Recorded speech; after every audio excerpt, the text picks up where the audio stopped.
Di ujian masuk, Ronan disuruh nunjukin tekniknya ke boneka sihir, tapi dengan santai Ronan cuma ngeliat boneka itu dan bilang kalau dia cuma butuh satu tebasan aja. Tentu aja omongan sombong itu bikin para profesor langsung ngetawain dia. Habisnya, tampang gembel Ronan bikin dia kelihatan kayak orang miskin dari desa. Kedua, meski cuma boneka percobaan, pertahanannya luar biasa keras, sampai calon dewa pedang pun gagal bikin lecet. Namun, Ronan beda. Tapi kalian harus ingat, dia ini aslinya mantan pembantai dewa.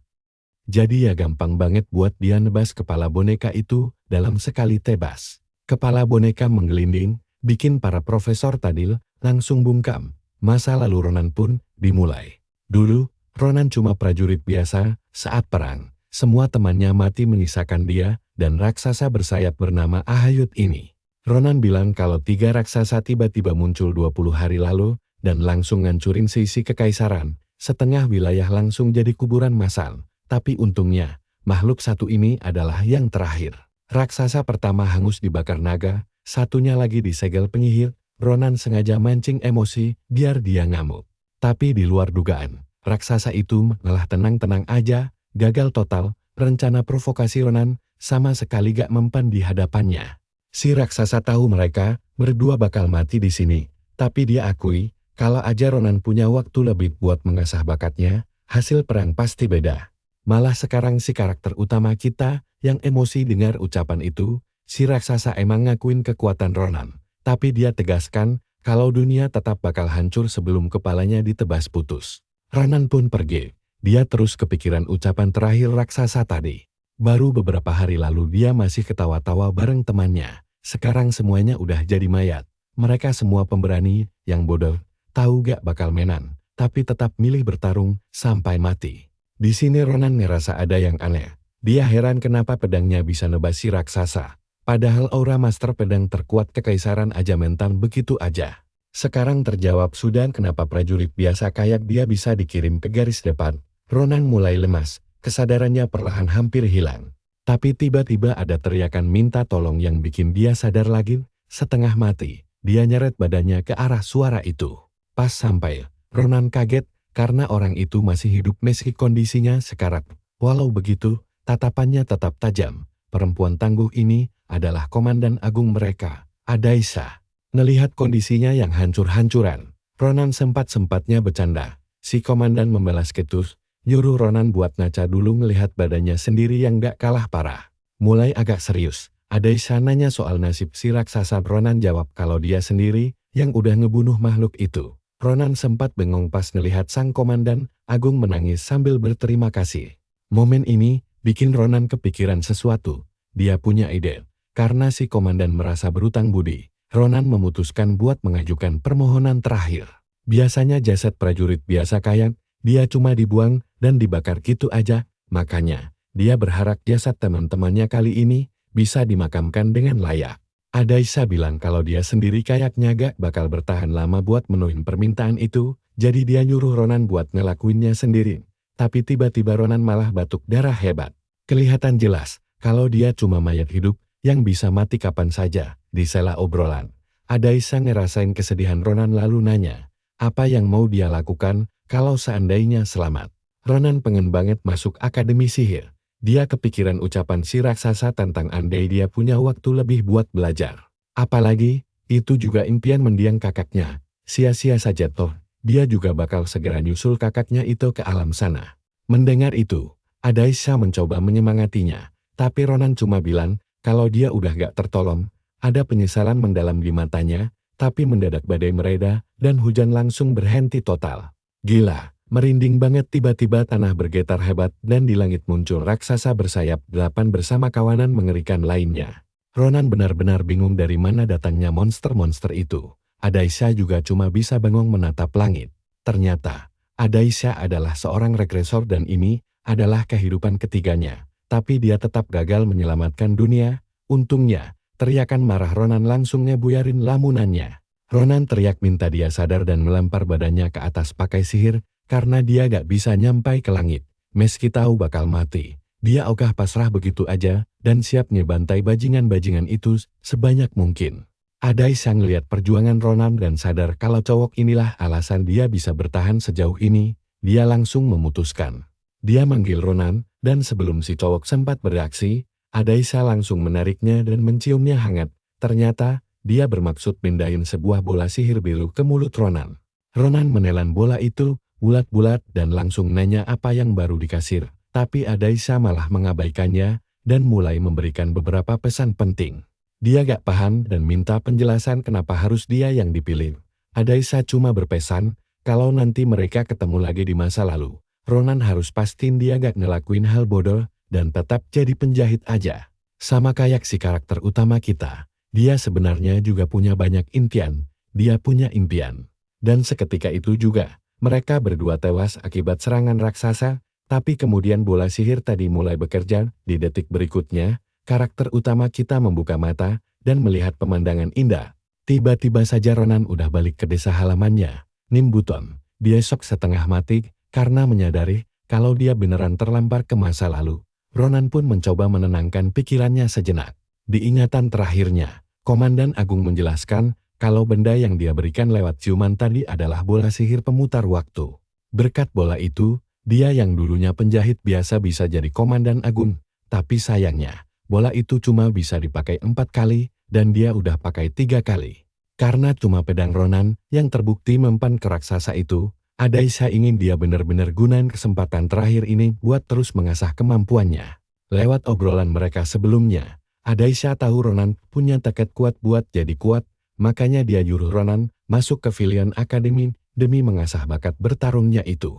Kenangan itu berakhir dengan pesan agar Ronan mastiin dia tetap jadi penjahit biasa. Kembali ke masa kini, semuanya terasa nyata banget buat Ronan. Dia masih gak percaya dan berharap ini semua cuma mimpi belaka, tapi kalau dipikir lagi, jika dia beneran balik ke masa lalu, berarti dia bisa ketemu kakak perempuannya lagi. Ronan langsung lari kencang membelah ramainya jalanan kota dengan perasaan gembira, tapi mendadak langkahnya terhenti pas melihat ada gerombolan orang lagi ngerundung seseorang. Awalnya Ronan berniat cuek aja karena mikir hal itu gak bakal berubah. Tapi tiba-tiba ada yang menarik perhatiannya. Anak laki-laki yang digantung terbalik di pohon itu tidak diikat pakai tali, melainkan dengan sihir. Tokoh utama kita tahu kalau penyihir seperti ini sangat berharga di medan perang dan tidak menyangka akan melihatnya di kampung halaman. Sementara itu, si cowok berwajah cantik mulai cemas, karena jika terus begini, sesuatu yang buruk pasti akan terjadi.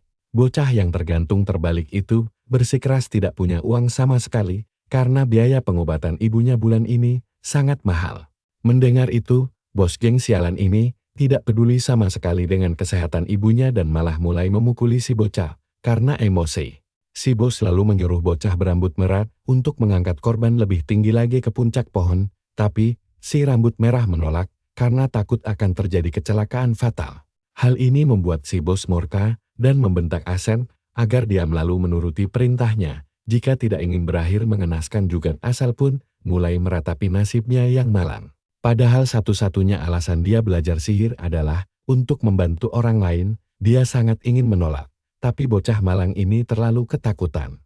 Tepat saat itulah Ronan datang. Langsung menggetok kepala Asal pakai dahan pohon sambil menyuruhnya berhenti. Seketika sihirnya lepas, membuat bocah tadi jatuh berdebum ke tanah. Si bos geng pun langsung mengamuk di tempat. Asal buru-buru membela diri bahwa dia tidak sengaja melakukannya. Tapi Ronan menimpali menyuruhnya mengabaikan sampah masyarakat seperti si pirang bodoh itu. Sambil mengabaikan amukan si rambut pirang, Ronan mengaku ingin menanyakan beberapa hal. Pertama-tama, dia bertanya bagaimana Asal bisa menguasai sihir telekinesis. Asal menjelaskan kalau dia belajar otodidak dari buku sihir murah yang dibelinya. Ronan tentu saja kagum, sekaligus heran melihatnya bisa menguasai sihir dari buku murahan seperti itu. Tiba-tiba obrolan mereka dipotong oleh si pirang yang akhirnya meledak karena terus diabaikan. Ternyata dia dulu pernah kalah dari Ronan, dan mengira itulah alasan Ronan sok jagoan sekarang. Nah, perhatikan ini, si pirang langsung menyerang dengan pedang, sementara Ronan menganalisis gerakannya dengan sangat santai. Postur dan teknik pedangnya sangat kacau, tapi karena fisiknya memang kuat, dia jadi ditakuti di sini. Hebatnya, Ronan dengan sangat mudah menghindari serangan itu, membuat si pirang sok setengah mati. Di dalam hati, Ronan merasa tubuh mudanya ini berfungsi sesuai harapan, ditambah dengan segudang pengalamannya. Dia menyebut kemampuan ini sebagai insting bertarung. Melihat serangannya luput, si pirang berdalih itu Humahoke. Ronan membalas kalau dirinya memang beruntung hari ini. Si bodoh ini tidak menangkap sindiran itu dan malah menyuruh Ronan berlutut memohon ampun, lalu mengancam akan memotong lengannya. Namun, si brengsek ini benar-benar melewati batas saat mulai membawa-bawa nama kakak perempuan Ronan. Saat Ronan menanyakan kembali tentang kakaknya, si pirang tanpa malu memuji lekuk tubuh seksi gadis itu. Detik itu juga, Ronan langsung bergerak cepat.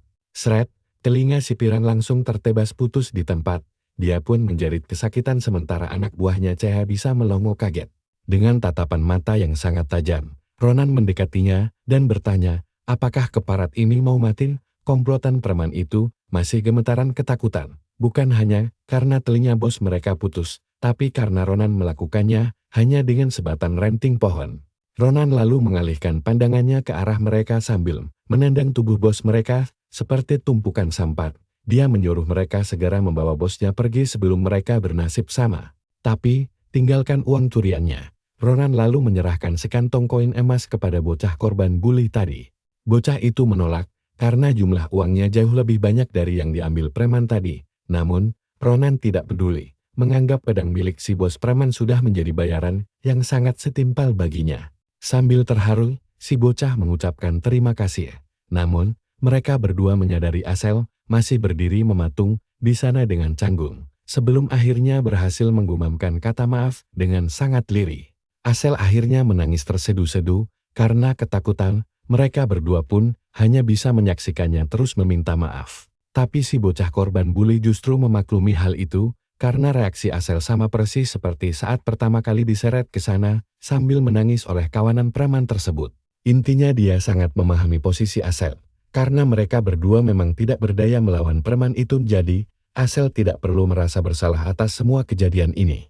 Sebelum pergi, dia menambahkan bahwa dia RT menghargai permintaan maaf Asel. Sementara itu, Ronan memperhatikan Asel yang sedang termenung dengan senyuman tipis, berpikir kalau bocah ini sebenarnya tidak seburuk itu. Ronan kemudian bertanya, apakah dia masih ingat dengan kesepakatan mereka? Begitu Asel mengangguk, Ronan menyuruhnya untuk datang lagi ke tempat ini 4 hari lagi. Padahal hal itu sama sekali tidak pernah dibahas sebelumnya, membuat Asel kebingungan sampai Ronan harus mengeluarkan sedikit ancaman halus agar dia datang tepat waktu. Asel hanya terpaku tanpa mengerti apa-apa. Sementara itu, Ronan sudah berdiri di depan rumahnya membawa sebuket bunga. Dia mendadak malu dan berniat membuang bunga itu. Tapi tepat saat itu, kakak perempuannya tiba-tiba muncul. Irel terkejut mendapati sosok yang berdiri mematung di depan pintu ternyata adalah adik laki-lakinya sendiri. Ronan langsung membeku saat menatap wajah kakaknya. Sudah sangat lama dia membayangkan apa yang harus dia katakan setelah kembali, terutama setelah meninggalkannya pergi begitu saja tanpa sepatah kata pun. Kalian lihat sendiri kan kakaknya memang cantik tiada tanding. Akhirnya Ronan menyapanya dengan lembut kalau dia sudah pulang.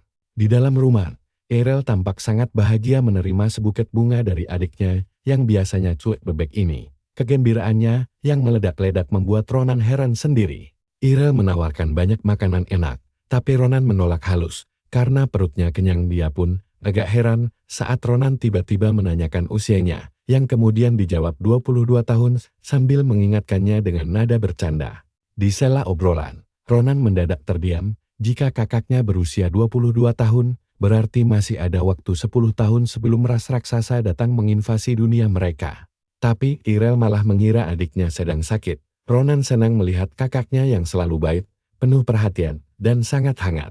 Hal ini membuatnya semakin bertekad kuat melindunginya. Berbekal tekad itu, Ronan pun mulai memberanikan diri menceritakan rencana masa depannya. Begitu mendengar rencana adiknya yang ingin masuk ke akademi, Irel sempat terdiam mencerna ucapan itu. Detik berikutnya, matanya berbinar gembira, dan dia langsung berlari mengobrak-abrik seluruh lemari rumah. Dia berteriak kegirangan, karena tahu hari istimewa ini pasti akan tiba, lalu mengeluarkan sebuah kendi tanah liat berukuran besar berisi penuh koin emas yang telah ditabungnya diam-diam selama bertahun-tahun. Ronan tersentuh dengan perjuangan kakaknya, tapi sayangnya uang tabungan itu belum cukup, membuat Irel langsung terdiam seketika. Sebab, Ronan berencana masuk ke institusi elit bernama Akademi Villain. Irel langsung kehilangan kata-kata begitu mendengarnya sebelum akhirnya berteriak histeris. Ronan lalu menjelaskan kalau institusi itu merupakan akademi pendidikan paling bergengsi di seluruh kekaisaran. Bukan hanya ditunjang jajaran profesor hebat dan dana melimpah ruah dari keluarga kekaisaran, tempat megah itu juga tersohor sebagai pabrik pencetak pahlawan legendaris. Sosok seperti Sylvain sang komandan agung dan banyak petarung legendaris lainnya adalah lulusan akademi itu. Ronan tahu semua ini karena Adesan pernah menceritakannya, menjelaskan bagaimana orang-orang hebat tersebut memegang peran sangat penting selama perang melawan para raksasa. Tapi masuk ke sana tidaklah mudah, karena ada dua kendala besar. Pertama, standar mereka benar-benar sangat tinggi. Kedua, biaya masuknya luar biasa mahal sampai-sampai akademi itu cuma buat para bangsawan dan elit masyarakat. Sekarang masuk akal kenapa kakak perempuan Ronan sempat ragu, meski pada akhirnya dia tetap memberikan dukungan penuh padanya. Akhirnya Ronan tiba di tempat pertemuan bersama Azel. Ronan agak terkejut, karena bocah penakut itu ternyata benar-benar datang menemui dirinya. Azel menjelaskan bahwa dia tidak berani melanggar setelah diancam oleh sang protagonis sebelumnya. Namun Ronan malah dengan santai menjawab kalau dia cuma bercanda saja.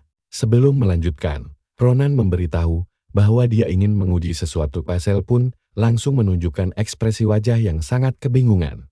Ronan lalu menyuruh Azel menggunakan sihir telekinesis untuk mengangkat dirinya setinggi mungkin.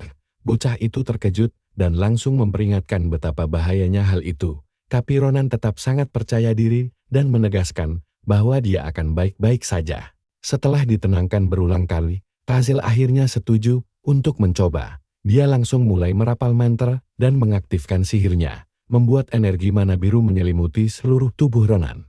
Seketika itu juga, protagonis kita langsung melayang ke udara sambil bergumam dalam hati tentang betapa familiarnya sensasi melayang ini.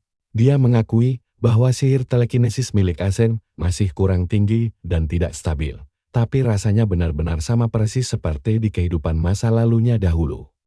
Ronan kemudian menceritakan bahwa satu-satunya alasan dia bisa bertarung melawan Ahayuta di masa depan adalah berkat sihir telekinesis ini. Kekuatan yang sangat langka bahkan di antara para penyihir sekalipun.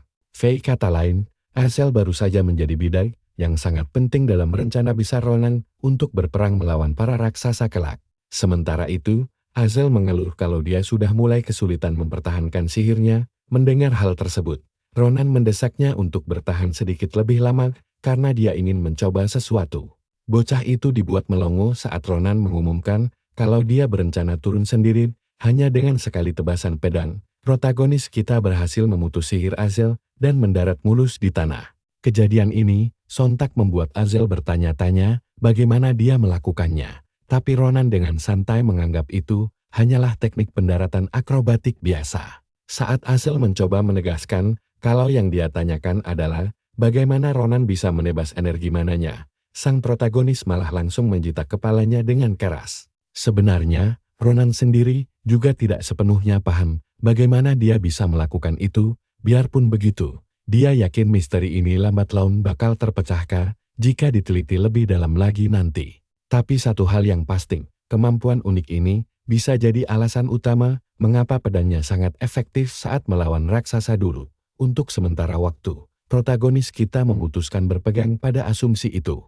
Sambil mengambil ranselnya, dia memberitahu Azel bahwa dia lolos ujian. Ronan melempar sebuah tas kepadanya dengan santai lalu menyuruhnya ikut dengannya sekarang juga. Begitu Azel bertanya apa rencana mereka tengah malam begini, protagonis kita hanya menyuruhnya terus mengikuti karena momen ini mungkin akan menjadi kalimat pembuka biografinya di buku sejarah masa depan. Di tengah perjalanan, Azel akhirnya mengetahui rencana Ronan untuk mendaftar ke Akademi Kekaisaran. Dia langsung mengingatkan apa yang sudah kita ketahui bahwa akademi itu khusus untuk bangsawan dan kaum elit. Padahal, mereka berdua hanyalah rakyat biasa. Protagonis kita jelas merasa terganggu dengan ucapan pesimis itu sebelum menanyakan alasan sebenarnya mengapa Azel sangat ragu untuk mendaftar. Bocah itu mulai membandingkan mereka berdua, mengklaim bahwa Ronan punya kemampuan pedang luar biasa, sementara dirinya tidak punya bakat. Saat itulah Ronan langsung memotong bicaranya dan menyebutnya cuma mencari-cari alasan. Sang protagonis bertanya apakah Azel ingin terus hidup luntang-lantung selamanya, membuang-buang hidup demi menghibur para berandalan. Azel memang pemalu, bahkan hampir terlihat sangat pengecut. Dia juga cengeng dan pecundang, kata-kata tajam Ronan mendarat telak seperti serangan kritikal, karena semuanya terasa sangat akurat dan menyakitkan. Namun, protagonis kita tahu belum terlambat bagi Azel untuk berubah, dan jika dia sungguh-sungguh mau berubah maka itu harus dimulai hari ini. Kalau tidak, dia akan menghabiskan sisa hidupnya tenggelam dalam penyesalan mendalam seperti Ronan dulu. Saat Ronan menanyakan apakah dia sudah berubah pikiran dan mau ikut ke akademi, Azel akhirnya menyadari bahwa protagonis kita ini benar-benar tulus mengkhawatirkan masa depannya.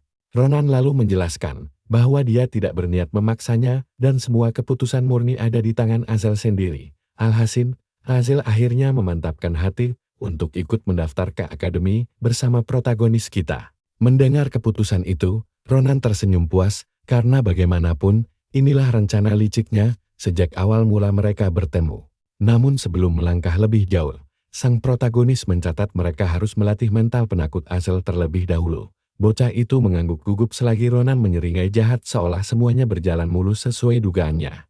Nah, coba lihat mukanya Azel kelihatan menyesali semua keputusan hidup yang pernah diambilnya. Masih terkejut, dia bertanya kepada Ronan, apakah ujian mental ini sungguhan?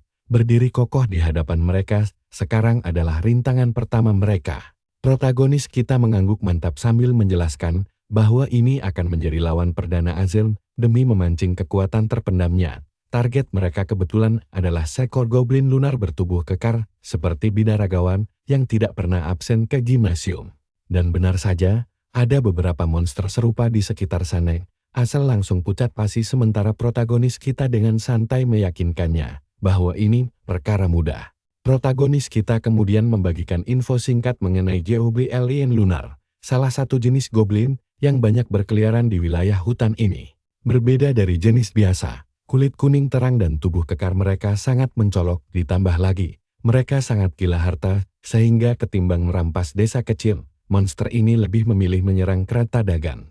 Setiap bulan purnama tiba, mereka akan mengumpulkan semua barang jarahan lalu menggelar pesta pora yang mega, mungkin karena itulah mereka disebut goblin lunar. Berkat penjelasan barusan, Azel mulai paham mengapa mereka menyelinap ke sini, tentu saja untuk mencuri harta karun itu. Meski begitu, Azel tetap heran, karena baru kali ini mendengar ada monster mengadakan festival semacam ini. Karena penasaran, dia menatap sang protagonis untuk meminta jawaban. Protagonis kita menjawab seadanya, padahal dia tahu semua informasi ini dari ingatan masa lalu saat menjumpai komplotan goblin yang sama persis di sini.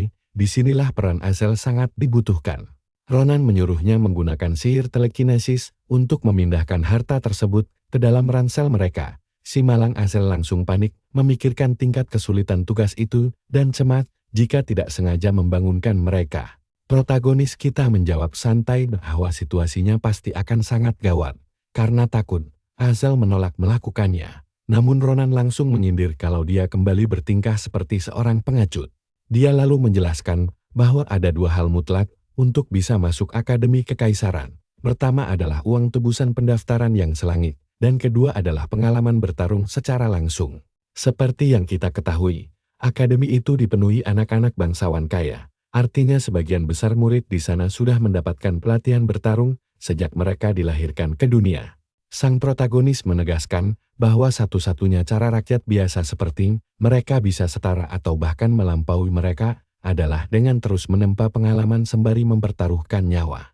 Jadi, komplotan monster ini adalah target paling sempurna untuk meraup koin emas melimpah, sekaligus melatih mental tempur mereka dalam sekali jalan. Berhubung Azel tidak punya ide yang lebih baik, Ronan mendesaknya untuk segera bertindak. Sesuai arahan Ronan, Azel secara perlahan, tapi pasti mengamankan harta karun itu. Akhirnya, mereka berhasil mengisi penuh kedua tas dengan barang berharga. Sementara itu, Azel hampir tidak percaya dia benar-benar berhasil melakukannya. Ronan membatin bahwa meski Azel sekarang kurang percaya diri, bocah itu pasti akan cepat berkembang setelah terbiasa dengan situasi menegangkan seperti ini. Di mata Ronan, dia baru saja menemukan anak buah idaman. Urusan selesai, Ronan mendesak agar mereka segera pergi.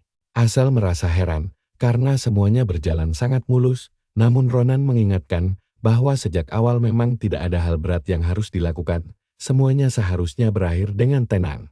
Tapi tiba-tiba suara bising bergema dari arah hutan. Ronan langsung heran. Bodoh mana yang bikin keributan di tengah malam begini? Sialnya, suara berisik itu justru membangunkan salah satu goblin dari tidurnya. Begitu si goblin berbalik dan melihat peti harta karunnya kosong melompong, dia langsung berteriak memberitahu teman-temannya.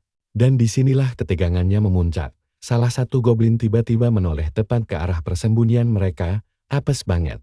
Aksi mereka ketahuan basah, dan kedua bocah ini langsung sadar kalau mereka benar-benar tamat. Gerombolan goblin langsung menyerbu ke arah Ronan dan Asil. Jantung Asil rasanya mau kopot. Wajahnya pucat pasi seolah jiwanya sudah terbang melayang ke langit. Berbeda dengannya, Ronan dengan sangat santai berkomentar kalau dia sudah menduga ini bakal terjadi. Ronan bersiap bertarung, tapi Asil yang panik setengah mati mendesar agar mereka membuang emasnya dan lari. Ronan menolak mentah-mentah ide itu, karena harta karun inilah satu-satunya tiket bagi rakyat jelata miskin seperti mereka untuk bisa masuk ke Akademi Kekaisaran. Saat para goblin makin mendekat dan Asil terus panik, Ronan malah santai mengamati pedangnya. Baru sekarang dia sadar kalau pedang panjang rampasan dari perundung itu ternyata cuma terbuat dari besi murahan. Biar begitu, Ronan memperkirakan berat dan ketahanan pedang ini cuma sanggup bertahan paling banyak 15 tebasan saja. Padahal ada 30 goblin di depan mereka, yang artinya tiap serangan harus sangat diperhitungkan.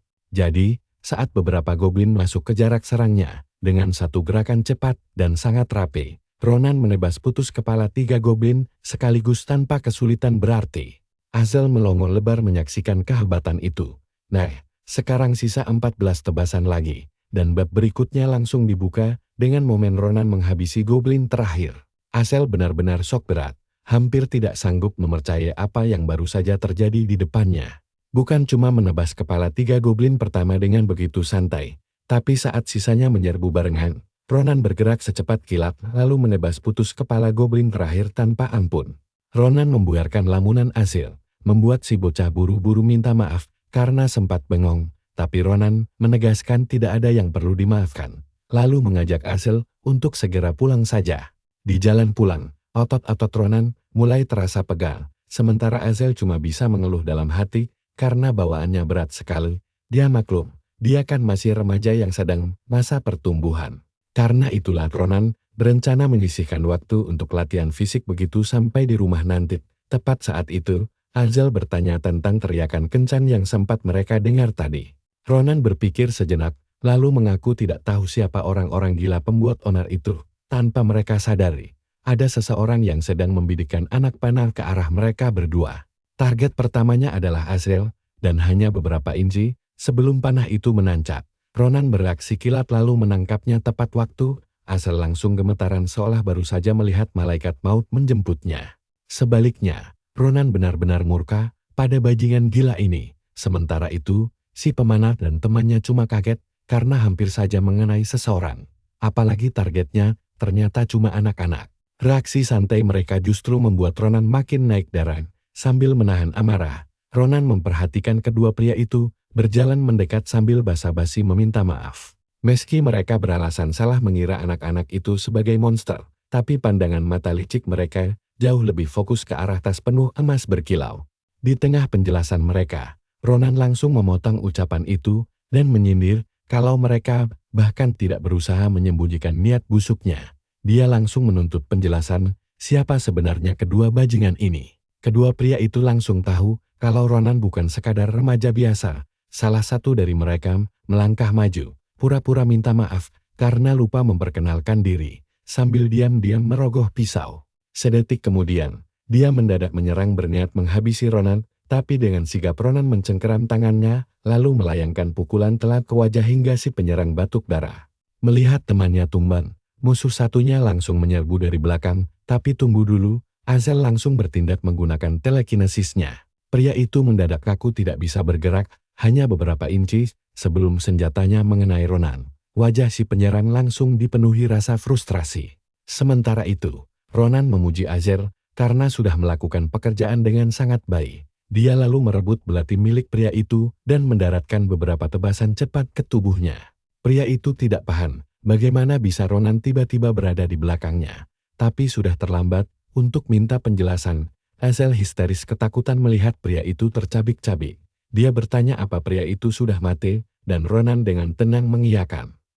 Menjelaskan kalau dia tidak akan pernah mengampuni siapapun yang berniat membunuhnya. Belum lagi, orang-orang itu sempat menyebut diri mereka sebagai anggota kelompok Kaliboro tepat sebelum menyerang mereka. Kaliboro adalah kelompok kriminal kelas kakap yang terlibat penculikan, perdagangan manusia, dan banyak kejahatan lainnya. Intinya, mereka salah satu organisasi pemburu liar paling keji di Kekaisaran.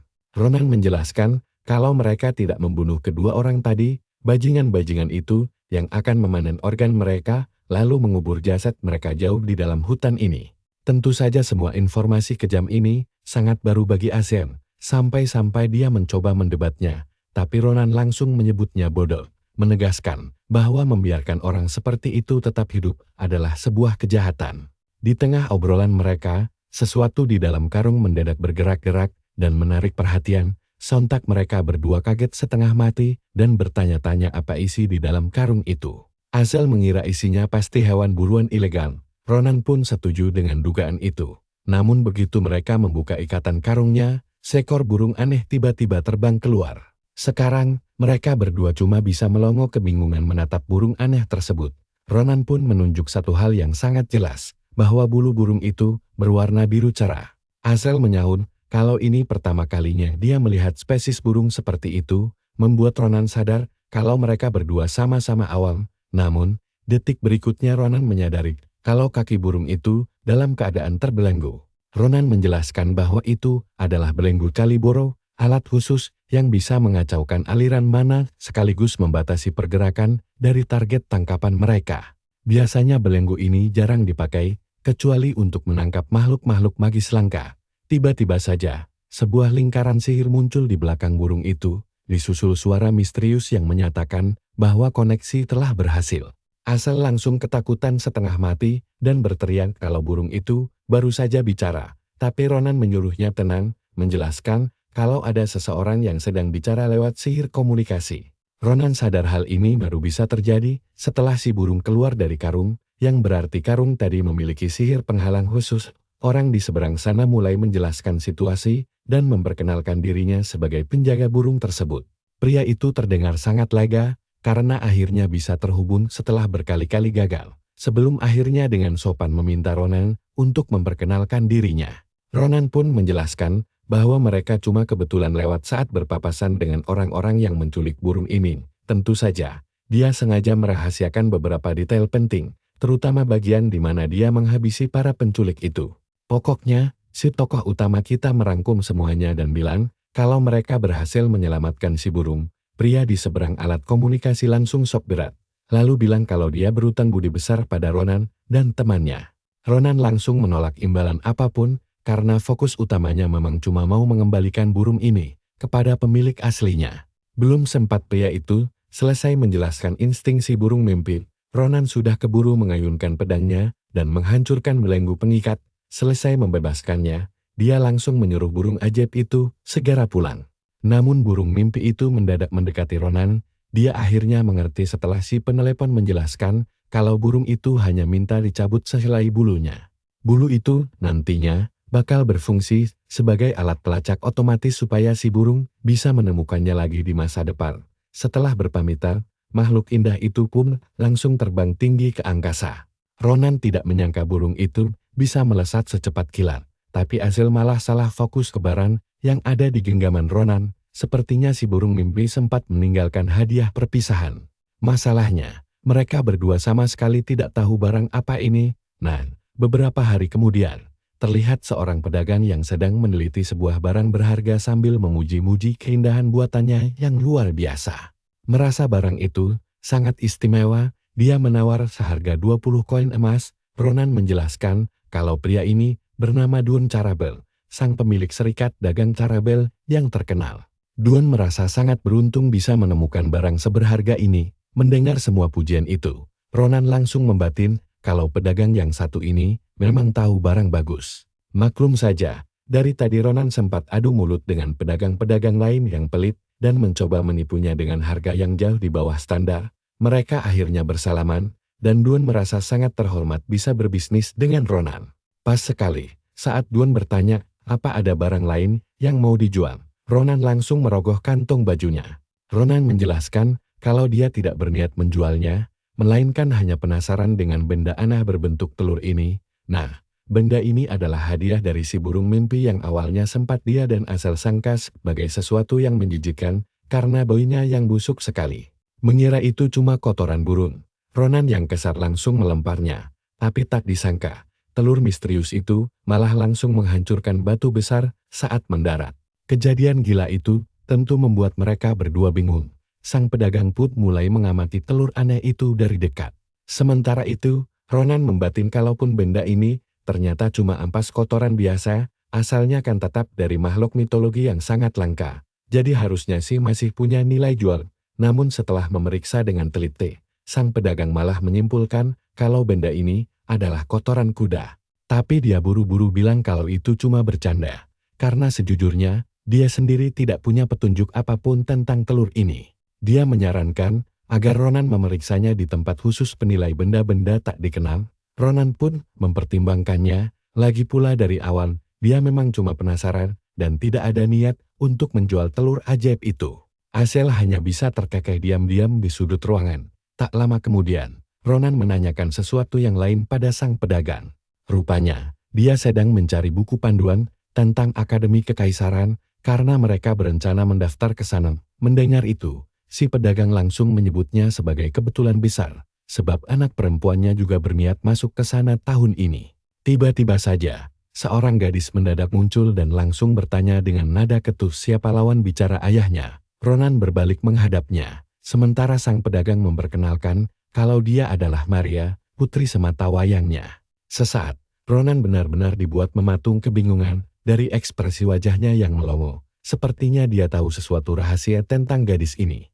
Ayah Maria menjelaskan kalau dia hanya sedang bertransaksi dengan sang pelanggan istimewa. Beliau tampak agak kesal karena putrinya berbicara tidak sopan kepada tamu penting mereka. Karena itulah, dia langsung meminta maaf atas sikap tidak sopan putrinya. Namun Azel dengan santai menjawab kalau itu bukan masalah besar. Sebenarnya Azel baru saja mau membisiki Ronan kalau sekarang adalah waktu yang tepat untuk pulang. Tapi temannya itu malah mendadak maju menghadapi Maria dan bertanya dengan tegas, apakah dia benar-benar bernama Maria? Begitu Ronan menyebutkan nama tengahnya, yaitu Sen. Gadis itu langsung tersentak heran dan bertanya bagaimana dia bisa tahu detail itu. Hal ini membuat Ronan langsung tenggelam dalam pikirannya, lalu bergumam kalau wajahnya mirip sekali dengan kenalan lamanya, tapi tetap saja ada yang terasa sangat ganjil. Makanya Ronan menyuruh Maria untuk mendekat saja karena penasaran, gadis itu penasaran apa yang sebenarnya ingin ditanyakan. Ronan sempat memberi isyarat tangan yang canggung untuk memancing reaksinya. Tapi karena Maria tidak kunjung paham, dia akhirnya bertanya belak-belakan, apakah gadis itu punya pedang panjang di balik celananya. Tentu saja reaksi Maria bisa ditebak. Dia kebingungan dan mengira pemuda di depannya ini cuma bicara omong kosong yang tidak jelas. Tapi melihat cara mata Ronan yang terus-terusan melirik ke arah bawah sana seolah sedang memastikan sesuatu, Maria perlahan mulai menyadari maksud terselubung pemuda cabul ini, meskipun dia masih agak bingung. Dan disinilah petaka dimulai. Begitu Ronan bergumam, kalau dia tidak mempunyainya, Maria langsung paham dan emosinya seketika meledak hebat. Alhasil, pipi Ronan langsung kena tampar dengan keras sambil diteriaki sebagai cowok gila yang mesum. Tapi bukannya marah, Ronan malah merasa tamparan pedas itu terasa sangat familiar di wajahnya. Ronan sengaja memancing emosinya lagi demi memastikan apakah dia memang sosok Maria yang sama dari kehidupan masa lalunya, yang dulu menjabat sebagai seorang kon. Dulu saat Ronan masih menjadi prajurit biasa di kota Armorlin, Maria yang saat itu berwujud laki-laki adalah penanggung jawab logistik militer. Sifatnya yang ulet dan sangat ramah membuatnya disukai oleh semua orang di markas. Tapi, dia selalu ngamuk setiap kali para pria mulai membahas pedang panjang mereka. Ya, Ronan sendiri paling sering kena tampar setiap kali pembicaraan absurd itu muncul. Sayangnya, dia keburu tewas dalam pertempuran melawan para raksasa sebelum Ronan sempat tahu alasan di balik kebenciannya yang aneh itu. Dan sekarang, jawabannya terpampang nyata tepat di depan matanya. Bayangkan saja rasanya baru menyadari kalau sahabat perjuanganmu selama ini ternyata adalah seorang perempuan tulel. Sementara itu, Maria makin naik darah melihat Ronan malah cengengesan, dan saat dia hendak memukulnya lagi, Ronan dengan sigap langsung mendaratkan jitakan keras di kepalanya. Merasa tidak terima, Maria membalasnya dengan hantaman kepala tepat ke arah dagu Ronan. Alhasil, keduanya malah baku hantam sarubi tempat, membuat sang ayah dan Azel hanya bisa melongo heran. Beberapa saat kemudian di dalam tenda, Azel benar-benar dibuat tercengang melihat pemandangan aneh di depannya. Padahal baru beberapa menit yang lalu, Maria dan Ronan saling hajar seperti ingin membunuh satu sama lain, tapi sekarang, mereka malah mengobrol santai layaknya sahabat lama seolah perkelahian brutal tadi tidak pernah terjadi. Singkat cerita, mereka mulai membahas soal pedang dan tongkat sihir. Saat Maria heran kenapa Ronan butuh 3 pedang sekaligus padahal berat, Ronan menjelaskan kalau gaya bertarungnya memang membutuhkan fungsi yang berbeda-beda. Mendengar penjelasannya, Maria menyarankan Ronan memakai pedang besi hitam, senjata dari bahan besi hitam terkenal sangat kuat dan menjadi impian bagi banyak ksatria hebat. Gadis itu sangat yakin Ronan tidak akan bisa mematahkannya sekuat apapun dia mencoba, hal yang langsung dibenarkan Ronan dalam hati. Karena itu adalah jenis pedang andalannya di kehidupan lampau. Maria lalu beralih ke tongkat sihir dan bertanya apakah Azel benar-benar seorang penyihir. Azel mengiyakan dan menjelaskan kalau dia menguasai sihir jenis telekinesis. Tentu saja Maria kaget setengah mati. Lalu memujinya bahwa bakat langka seperti itu sudah cukup untuk mendapatkan beasiswa penuh dengan mudah. Kini pandangannya kembali tertuju pada Ronan. Rupanya, ujian praktik bagi calon ksatria seperti mereka akan jauh berbeda, karena wajib menunjukkan teknik berpedang. Dia sempat heran kenapa Ronan tidak tahu informasi penting ini. Maria pun menjelaskan, kalau ujian itu sebenarnya adalah panggung utama bagi para calon murid untuk memamerkan kehebatan mereka demi memikat hati para profesor akademi. Selain itu, Maria juga menegaskan kalau totalnya ada 2 ujian. Tes teorinya memang lumayan susah, tapi tingkat kesulitannya sama sekali tidak sebanding dengan ujian praktik. Dari situ, Ronan paham kalau lolos ujian praktik adalah kunci utama untuk masuk akademi. Biasanya, pendekar pedang dari kalangan bangsawan akan memamerkan berbagai teknik rahasia keluarga mereka. Namun, karakter utama kita mendadak menghentikan omongannya saat Maria menyebut kata mana dengan begitu santai seolah itu hal yang biasa. Mata Maria langsung membelalak lebar saat Ronan bertanya, apakah anak seumur mereka sudah bisa memakai mana walau bukan penyihir. Setelah menjelaskan sedikit tentang mana, dia tiba-tiba terhenti di tengah kalimat karena tersadar dari wajah Ronan bahwa ini adalah info yang sepenuhnya baru bagi cowok itu. Sekarang, dia makin syok setengah mati mengetahui sang protagonis bahkan tidak bisa merasakan mana. Parahnya lagi, Ronan malah bertanya, apakah mana dan aura itu mirip? Maria sejujurnya merasa sangat pasrah membayangkan bagaimana orang seperti Ronan bisa punya mimpi setinggi langit untuk masuk ke Akademi Imperial. Alhasil, dia mengajak Ronan pergi keluar ruangan yang seketika membuat cowok itu bingung. Terlebih lagi, Maria meminta izin meminjam pedangnya, membuat Ronan langsung memperingatkan agar senjatanya tidak dirusak. Maria menenangkannya dan berjanji, jika sampai merusak satu saja, dia akan ganti dengan 3 pedang baru. Dengan begitu, dia memaksa Ronan ikut karena ingin memberikan latihan khusus secara langsung. Biar kalian paham, mana itu sebenarnya adalah sumber utama dari segala kekuatan alami. Bayangkan saja seperti udara bebas di sekitar kita, tapi bukan berarti semua orang punya akses untuk mengendalikannya. Sebelum bisa mengendalikannya, seseorang harus terlebih dahulu merasakan aliran mana di dalam tubuh mereka sendiri. Untuk bisa sampai ke tahap ini, bakat bawaan dan latihan keras sangatlah menentukan.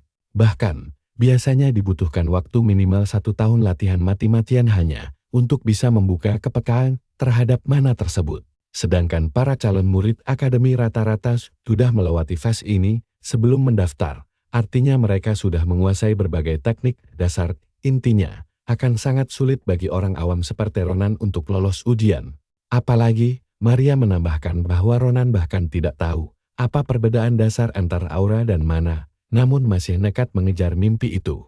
Maria akhirnya menjelaskan kalau aura adalah sejenis mana, tapi perbedaan kekuatan keduanya bagaikan langit dan bumi. Jika mana butuh setahun untuk dikuasai, maka Aura memerlukan usaha gila-gilaan selama lebih dari 10 tahun lamanya. Itu pun hanya segelintir manusia terpilih yang bisa menguasainya. Tapi kalau diingat-ingat, protagonis kita ini sebenarnya sudah sering bertemu dengan para pengguna aura di kehidupan lamanya. Meski mereka sangat tangguh, ujung-ujungnya tetap saja tewas di medan perang. Lamunan Ronan mendadak buyar saat Maria berkata bahwa praktik langsung akan jauh lebih efektif ketimbang mendengar penjelasan teori. Ronan awalnya meremehkan kekuatan Maria versi bocah ini, tapi dalam sekejap mata, lewat satu gerakan lari yang sangat cepat, gadis itu tiba-tiba sudah berada di depannya. Kaget tapi tanggap, Ronan langsung menangkis tebasan pedangnya dengan tenang. Tanpa kesulitan berarti, dia membalas serangan tersebut dan mendorong mundur Maria hanya dengan satu ayunan pedang besarnya. Ronan membatin bahwa kekuatan Maria kecil ini benar-benar luar biasa untuk seorang pengguna dua pedang. Karena dia sendiri tidak bisa melihat energi mana, dia curiga kalau ini adalah bagian dari teknik sihir. Sementara itu, Maria sendiri dibuat kebingungan setengah mati. Dia tadinya sangat yakin bisa menyelesaikan pertarungan ini dalam sekali tebas. Apalagi dia sudah bertarung menggunakan kekuatan mana yang sesungguhnya. Rencana awalnya sangat simpel, yaitu membuat Ronan menyerah secara damai agar tidak menanggung malu saat ujian nanti. Namun di luar dugaan, justru dialah yang kewalahan menghadapi serangan fisik Ronan yang tanpa energi sihir. Melihat lawannya melamun, Ronan bertanya mengapa fokusnya mendadak pecah. Belum sempat Maria menjawab, Pawok itu kembali mengayunkan pedang besarnya hingga menghancurkan pertahanan si gadis sepenuhnya. Jagoan kita ini boleh saja buta soal mana, tapi insting bertarungnya berada di level dewa. Sambil kembali melayangkan tibasannya, dia menasihati Maria untuk menghindar ketimbang nekat menahan serangannya. Untung saja, Maria berhasil melompat mundur tepat waktu. Matanya langsung melotot nyeri merasakan kedahsyatan angin tebasan pedang barusan. Setelah menjauh, dia bergumam kalau dirinya pasti celaka jika terlambat bertindak barang sedetik. Sekarang, dia sadar sepenuhnya kalau Ronan bukanlah remaja biasa pada umumnya, dan dengan santai, Ronan membalas bahwa Maria pun sama anehnya. Selesai saling melempar pujian, Ronan menyarankan Maria untuk membenahi titik tumpu badannya, agar gerakan lincahnya bisa jauh lebih efisien dan mematikan. Maria seketika naik pitam melihat Ronan berjalan pergi begitu saja seolah dialah pemenangnya. Namun, Ronan tidak memedulikan amukan itu dan malah menagih janji ganti rugi soal pedang yang dipinjamnya tadi. Baru saja Maria ingin protes tentang ganti rugi tersebut, tapi astaga, pedang di tangannya mendadak retak lalu hancur berkeping-keping bagai kaca. Dia pun langsung cingul tanpa bisa berkata apa-apa lagi. Ronan mengabaikan wajah terkejut gadis itu dan tetap menuntut ganti rugi. Di saat bersamaan, Ansel muncul dari belakang sambil memuji kerja keras Maria. Karena dia sangat paham rasanya menjadi korban kebuasan Ronan. Setelah itu, Azel berjalan menyusul Ronan, meninggalkan Maria yang masih berdiri kebingungan, memikirkan siapa sebenarnya identitas asli kedua pemuda misterius tersebut. Keesokan harinya, Ronan kembali untuk mengambil uangnya, tapi pemandangan di depannya sukses membuat dia terkejut. Maria ternyata tidak cuma membayar ganti rugi pedang, melainkan menyiapkan tumpukan buku persiapan ujian masuk akademi. Melihat wajah melongo dari protagonis kita, Maria bertanya, apakah semua materi ini tidak berguna, mengingat waktu mereka hanya tersisa 1 bulan sebelum ujian masuk dimulai. Ronan tentu berterima kasih atas kebaikan tersebut, namun dia heran mengapa Maria sampai repot-repot membantunya sejauh ini. Dia bahkan curiga kalau Maria punya niat terselubung, walau langsung dibantah mentah-mentah oleh si gadis. Maria beralasan bahwa dia hanya ingin mereka semua bisa lulus ujian bersama. Itulah sebabnya semua buku dan catatan berharga ini diberikan secara cuma-cuma. Sayangnya, rombongan mereka sudah bersiap untuk pergi. Sebelum berpisah, Maria memperingatkan Ronan agar belajar ekstra keras, karena jika sampai gagal, dia tidak akan memaafkannya. Mendengar perhatian itu, Ronan hanya menyuruhnya untuk berhati-hati di jalan. Lalu mereka pun berpisah. Maria berharap mereka bisa bertemu lagi di ibu kota nanti. Hasil melambaikan tangan sementara Ronan mulai tenggelam dalam pikirannya. Ronan sadar betul akan kekurangannya saat ini. Tubuhnya masih sangat lemah, ditambah dia bukanlah tipe orang yang suka belajar. Meski begitu, ada rasa antusias yang membara di dalam hatinya untuk segera memulai. Sejak saat itu, hari-hari Ronan berubah menjadi rutinitas latihan yang sangat ketat. Setiap pagi, dia melahap makanan sebanyak mungkin yang bisa ditampung perutnya. Sampai-sampai, kakak perempuannya dibuat shock melihat porsi makan adiknya yang tidak masuk akal. Semua kalori itu nantinya diubah menjadi bahan bakar untuk memperkuat fisiknya. Demi meningkatkan kekuatan fisik, protagonis kita ini tanpa lelah terus memburu monster liar di sekitar desanya, sampai-sampai monster di dekat rumahnya hampir punah. Tentu saja, dia juga tidak melupakan belajarnya. Ronan tidak henti-hentinya mengeluh, terutama saat harus menghafalkan etika makan malam bangsawan utara yang rumit. Singkat cerita, waktu 1 bulan berlalu dengan cepat, membawa kita ke babak utama petualangan mereka. Selamat datang di ibu kota kerajaan Velen. Seperti yang kita tahu, Akademi Imperial berdiri megah tepat di pusat kota, tepatnya di dalam distrik Menara Putih yang sangat luas. Sementara itu, Azel bertingkah persis seperti orang udik yang baru pertama kali melihat kemegahan ibu kota dan terus-menerus memujinya dengan norak. Ronan langsung menegurnya, menyuruhnya agar lekas berjalan alih-alih berdiri bengong di tengah jalan raya. Dia tidak ingin mereka terlambat mengikuti ujian. Azel buru-buru meminta maaf, namun mendadak terdiam di tengah kalimat. Baru 1 bulan berlalu, tapi entah bagaimana tubuh Ronan terlihat jauh lebih kekar dan tinggi. Tentu saja, Azel langsung penasaran bagaimana bisa temannya bertransformasi secepat itu. Tapi kalau melihat dari wajah kecut Ronan, kayaknya ini bukan pertama kalinya Azel nanya begitu. Ronan langsung menjitak kepalanya sambil menyuruh si anak itu berhenti membuang waktu dan cepat jalan. Di saat bersamaan, Ronan jadi penasaran apakah dia akhirnya bakal bertemu orang itu. Sosok yang dimaksud adalah calon master pedang masa depan, Sleifen. Pewaris sah dari keluarga Grancia yang sangat terpandang. Sleifen ini dikenal sebagai anak Denius, sekaligus pemuda terkuat di seluruh wilayah ibu kota. Berhubung umur mereka sepantaran, kemungkinan besar Ronan bakal berpapasan dengannya. Tapi mendadak saja, Azel bertanya apakah Ronan membawa barang itu. Ronan yang bingung langsung balik bertanya barang apa yang dia maksud sebenarnya. Azel menjelaskan kalau barang itu adalah sehelai bulu pemberian si burung mimpi. Konon katanya, bulu magis ini bisa menuntun mereka langsung ke tempat pemilik aslinya. Ronan akhirnya mengeluarkan bulu biru tersebut. Dia mengaku sengaja membawanya karena curiga sang pemilik tinggal di ibu kota ini, dan benar saja, bulu itu mendadak bereaksi. Ujungnya menunjuk lurus ke arah lantai paling atas gedung akademi. Sementara itu, di lantai teratas akademi, sang pemilik burung mimpi sedang merenung. Dia mengaku masih belum terbiasa menjadi dosen, bahkan sempat berpikir apakah sebaiknya dia tetap menjadi peneliti biasa saja. Biarpun begitu, dia sadar masih punya utang budi pada penyelamat burungnya. Pria ini bernama Faren Vanaser, seorang Raswarlian, sekaligus profesor zoologi di Akademi Kekaisaran ini. Profesor Faren kemudian berjalan mendekati jendela demi menghirup udara segar, sambil berharap suatu hari nanti bisa bertemu dengan sosok baik hati yang menolong hewan peliharaannya. Tapi begitu jendela dibuka, dia malah disambut oleh wajah Ronan yang menyeramkan tepat di depan matanya. Seketika itu juga, si burung mimpi dan Profesor Faren langsung mematung ketakutan.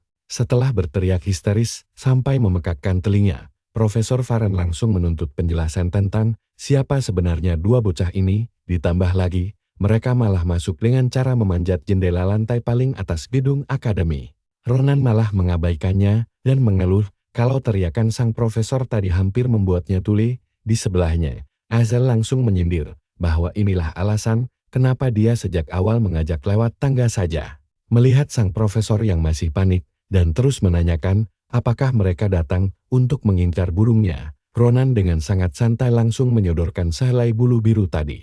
Saat itulah Profesor Faren Vanaser tersadur kalau merekalah yang menyelamatkan hewannya. Sambil duduk tenang, sang profesor meminta maaf atas reaksi hebohnya tadi, yang untungnya langsung dianggap angin lalu oleh Ronan.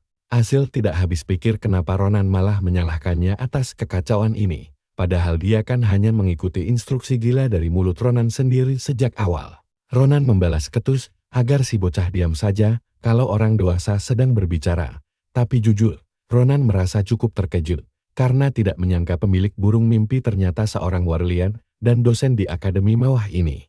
Profesor Faren mengangguk setuju. Dia bergumam, kalau saja tahu Ronan adalah calon peserta ujian masuk akademi, dia pasti sudah membuatkan surat rekomendasi khusus sejak awal. Sayangnya semua sudah terlambat karena ujiannya dimulai hari ini, Tapi perhatikan baik-baik, Ronan malah tidak peduli sama sekali. Dia justru sangat penasaran dengan sebutir telur unik yang dikeluarkan burung marpes sebelum kembali padanya.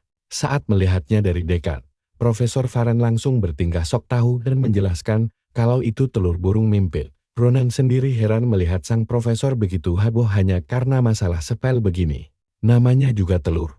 Wajar saja kalau bakal menetas. Tapi pengakuan jujur Profesor Varren Vanasier, kalau dia tidak tahu makhluk apa yang akan keluar dari sana sukses membuat Ronan terdiam 1000 bahasa. Ronan berargumen, kalau telur itu berasal dari burung mimpi, harusnya yang menetas juga spesies yang sama. Mendengar kepolosan itu, Profesor Varren hanya bisa menggeleng-gelengkan kepalanya pelan.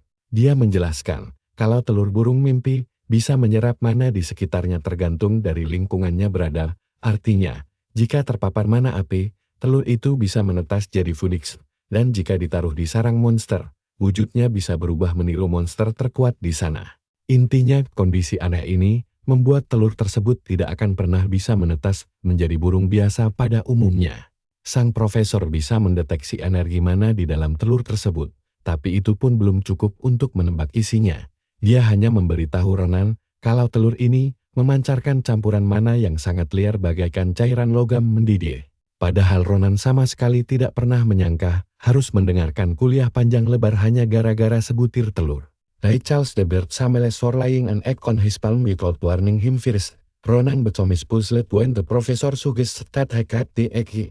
Our protagonist can already tell the egg is something precious after the professor's explanation.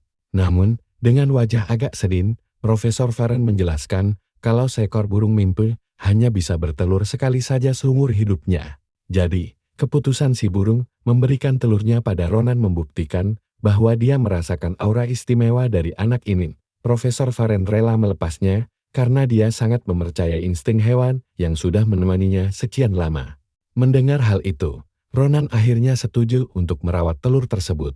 Dia juga diam-diam mulai penasaran akan jadi makhluk apa benda ini nantinya. Saat mereka hendak berpamitan untuk pergi ujian, Profesor Varren mendadak menahan mereka, lalu buru-buru pergi mengambil sesuatu. Ternyata, dia membawakan selembar kertas petunjuk khusus agar Ronan bisa menetaskan telur tersebut dengan aman. Dan benar saja, di adegan berikutnya, kita langsung dibawa ke aula ujian praktik. Area ini dikhususkan bagi para pendekar pedang serta petarung fisik lainnya. Tidak lama kemudian, penguji memanggil peserta nomor 112 untuk masuk. Pintu pun terbuka lebar, memperlihatkan para juri yang sudah menunggu di dalam. Ronan yang melihat kejadian itu langsung sadar kalau gilirannya sebentar lagi tiba. Sambil menunggu, dia terus saja menggerutuk karena waktu antreannya yang terasa sangat lama di sebelahnya. Maria menyahut santai bahwa situasi penuh sesak begini adalah hal yang lumrah dalam ujian masuk Akademi Kekaisaran. Saat Ronan heran kenapa gadis itu berdandan begitu rapi, dengan bangga dia mengingatkan bahwa dirinya adalah seorang pedagang sejati. Berhubung sebagian besar peserta adalah bangsawan kaya raya, dia pun memanfaatkan momen ini untuk menjadi iklan berjalan demi mempromosikan perusahaan ayahnya. Dan akhirnya, giliran Ronan pun tiba saat nomornya dipanggil oleh penguji. Ronan berjalan mantap menuju pintu sementara Maria dengan usul memperingatkannya agar tidak gagal. Ronan hanya mengucapkan terima kasih atas ejekan manis itu, lalu berjanji akan segera kembali. Begitu masuk ke area ujian, dia langsung beradu tatap dengan para juri. Mereka semua adalah dosen-dosen elit dari Akademi Filianora. Jadi jelas kekuatan mereka bukan kaleng-kaleng, dan kakek tua yang duduk tepat di tengah adalah sang kepala sekolah, sekaligus penyihir agung, Krovakratir. Sedangkan wanita berwajah dingin di sebelahnya adalah instruktur pedang andalan akademi, sang master pedang agung bernama Nabrose. Ronan langsung memperkenalkan dirinya dengan sopan, yang kemudian disambut hangat oleh sang kepala sekolah. Beliau lalu menyuruh Ronan menunjukkan kemampuannya menggunakan boneka uji coba sihir. Mendengar hal itu, Ronan menganggap tes ini bakal sangat sepele. Dengan santainya dia sesumbar hanya butuh satu tebasan cepat saja. Sang penyihir agung pun dibuat melongo saat Ronan berkata itu sudah lebih dari cukup. Apalagi dia berniat melakukannya tanpa menggunakan mana sedikit pun. Sontak saja hal itu membuat dua dosen yang duduk di sebelah kiri sang kepala sekolah mulai berbisik-bisik membicarakan tingkah sombong Ronan. Salah satunya menyindir kalau bocah ini baru saja bicara omong kosong, sementara yang lain menimpali bahwa wajar saja, karena dari pakaiannya, dia terlihat seperti anak udik. Mereka mencibir, karena Ronan jelas tidak paham betapa kuatnya pertahanan dan daya regenerasi boneka tersebut. Coba tebak mereka, bahkan mulai menertawakannya, mengingat si genius dari keluarga Grancie saja gagal meninggalkan goresan sedikit pun di boneka itu. Sang kepala sekolah rupanya kurang menyukai cara rekan-rekannya meremehkan peserta baru ini. Beliau malah penasaran bagaimana ekspresi mereka saat Ronan berhasil membuktikan ucapan sombongnya nanti. Seakan tahu apa yang dipikirkan sang kepala sekolah, kakek tua itu mendadak terkejut. Hanya dengan melihat kuda-kuda Ronan saja, beliau langsung tahu kalau anak ini punya bakat yang luar biasa mengerikan. Detik itu juga, si Ronan langsung menebas boneka latihan dengan sangat cepat dan presisi. Gerakannya yang super tajam langsung bikin sang Sword Sign Nabrose terbelalak kaget.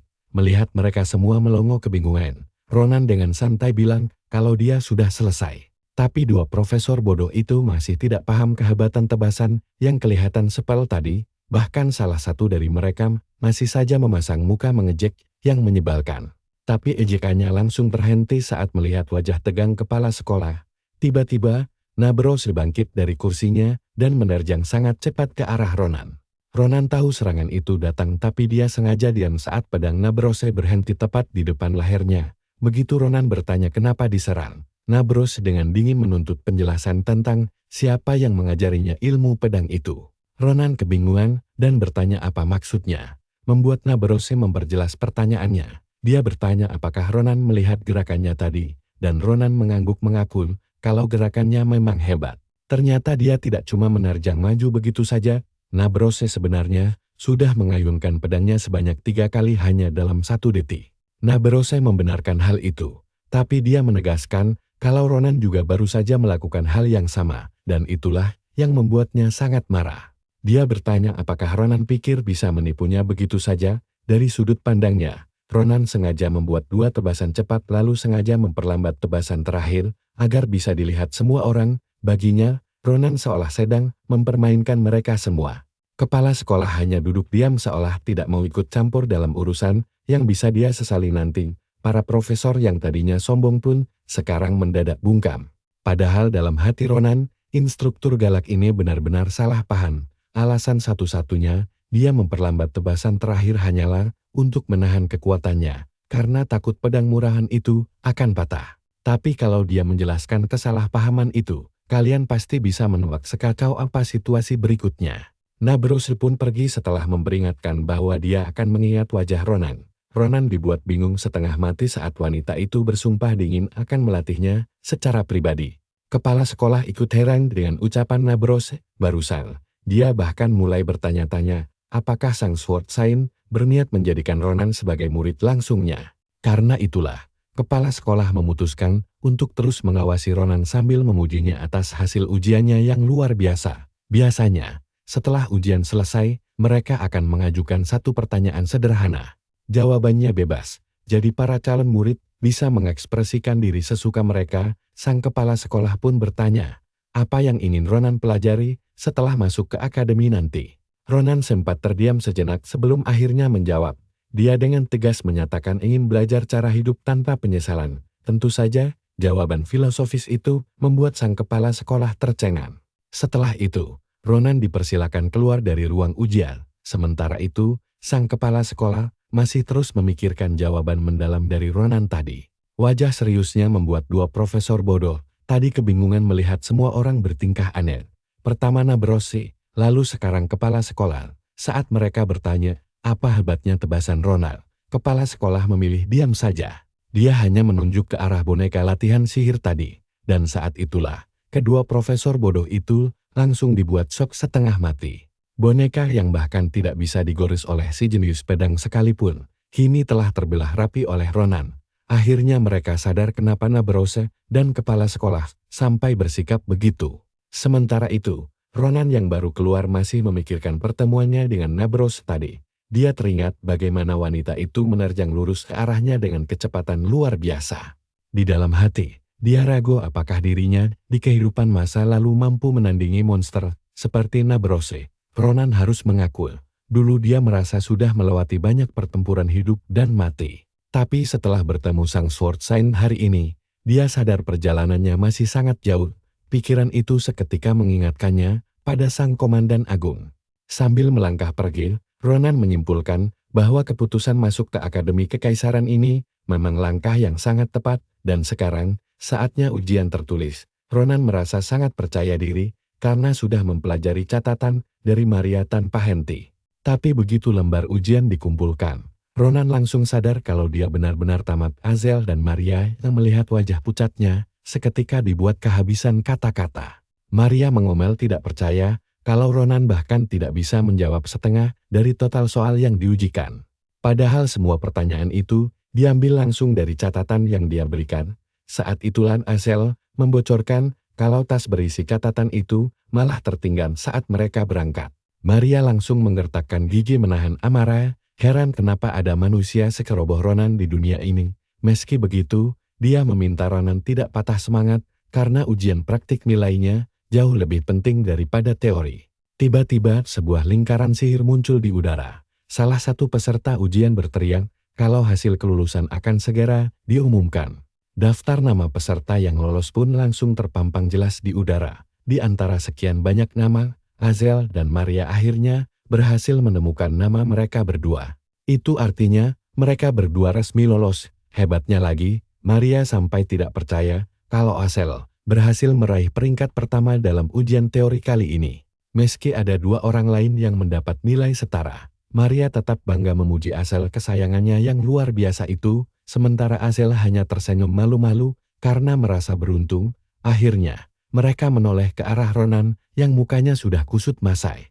Jelas sekali namanya tidak ada di daftar kelulusan, tapi kedua temannya merasa hal itu sangat mustahil mengingat kekuatan tempur Ronan yang luar biasa. Maria yang kesal menyuruhnya untuk membuka mata lebar-lebar dan mengeceknya sekali lagi. Tapi Ronan hanya bisa pasrah dan bilang kalau dia sudah mengeceknya sebanyak 2 kali.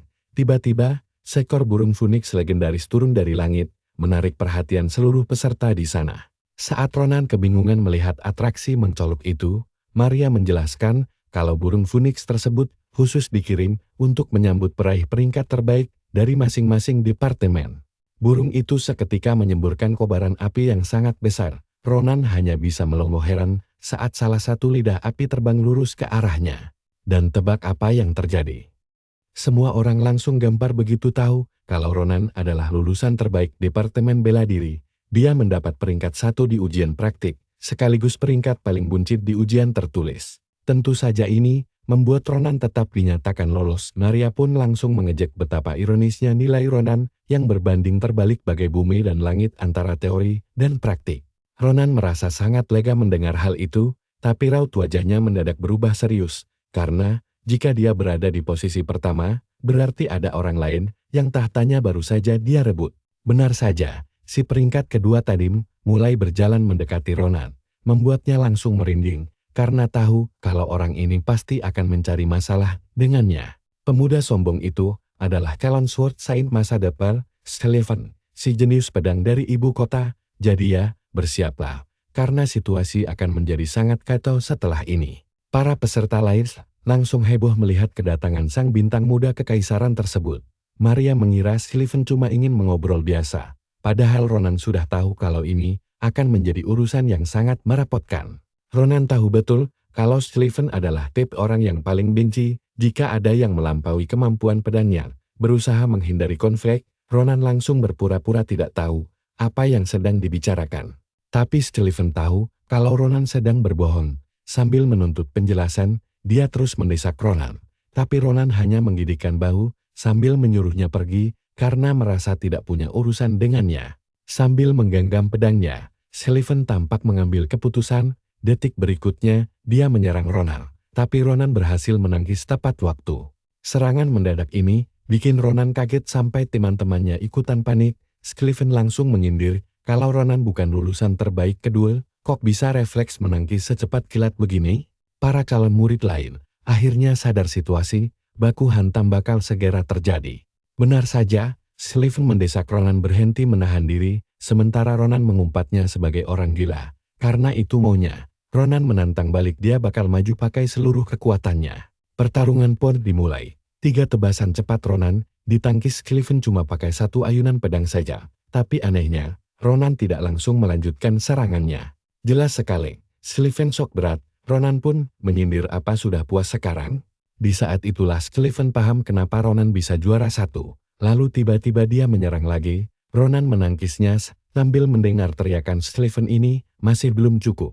Ronan yakin anak ini sudah gila. Sambil menggertakkan gigi di tengah benturan senjata, Sliven terus memaksa Ronan mengeluarkan seluruh kekuatan aslinya. Ronan membatin inilah alasan utama dia paling malas ketemu si bodoh ini.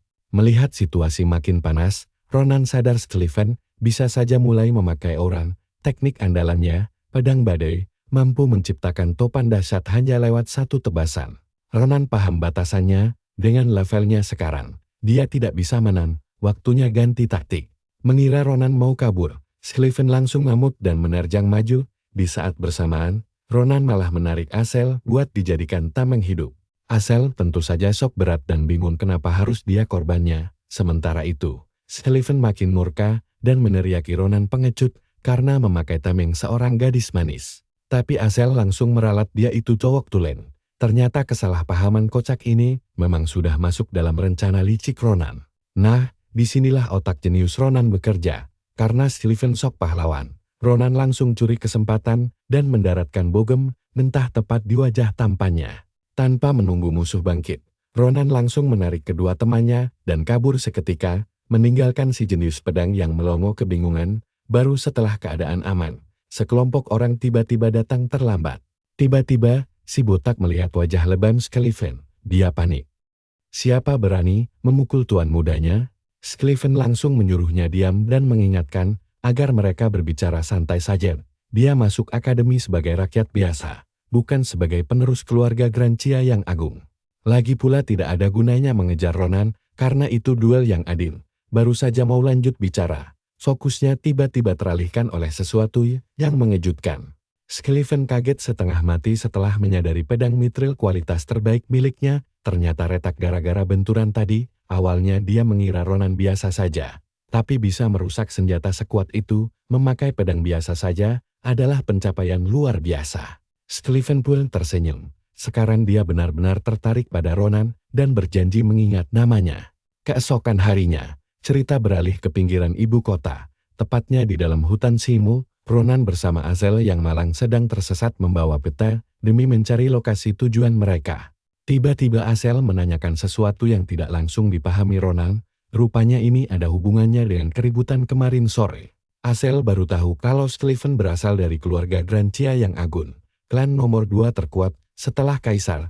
Jelas dia ketakutan setengah mati. Tapi Ronan menyuruhnya jangan lebay. Dia menjelaskan kalau meskipun Sliven itu gila pedang, orangnya sebenarnya sangat baik, berprinsip, dan memegang teguh kepercayaan. Bisa dibilang dia adalah perwujudan ksatria bangsawan yang sempurna. Ronan juga meyakinkan kalau Sliven pasti menganggap bentrokan mereka kemarin cuma latihan biasa. Kalau tidak, mereka berdua sekarang sudah mendekam di balik jeruji besi. Mendengar penjelasan itu, Asel akhirnya manggut-manggut setuju, dan yang paling penting, mereka akhirnya sampai ke tujuan sebuah urat mana tersembunyi sesuai petunjuk peta Profesor Varen. Tempat indah ini bernama Mata Air Fernando.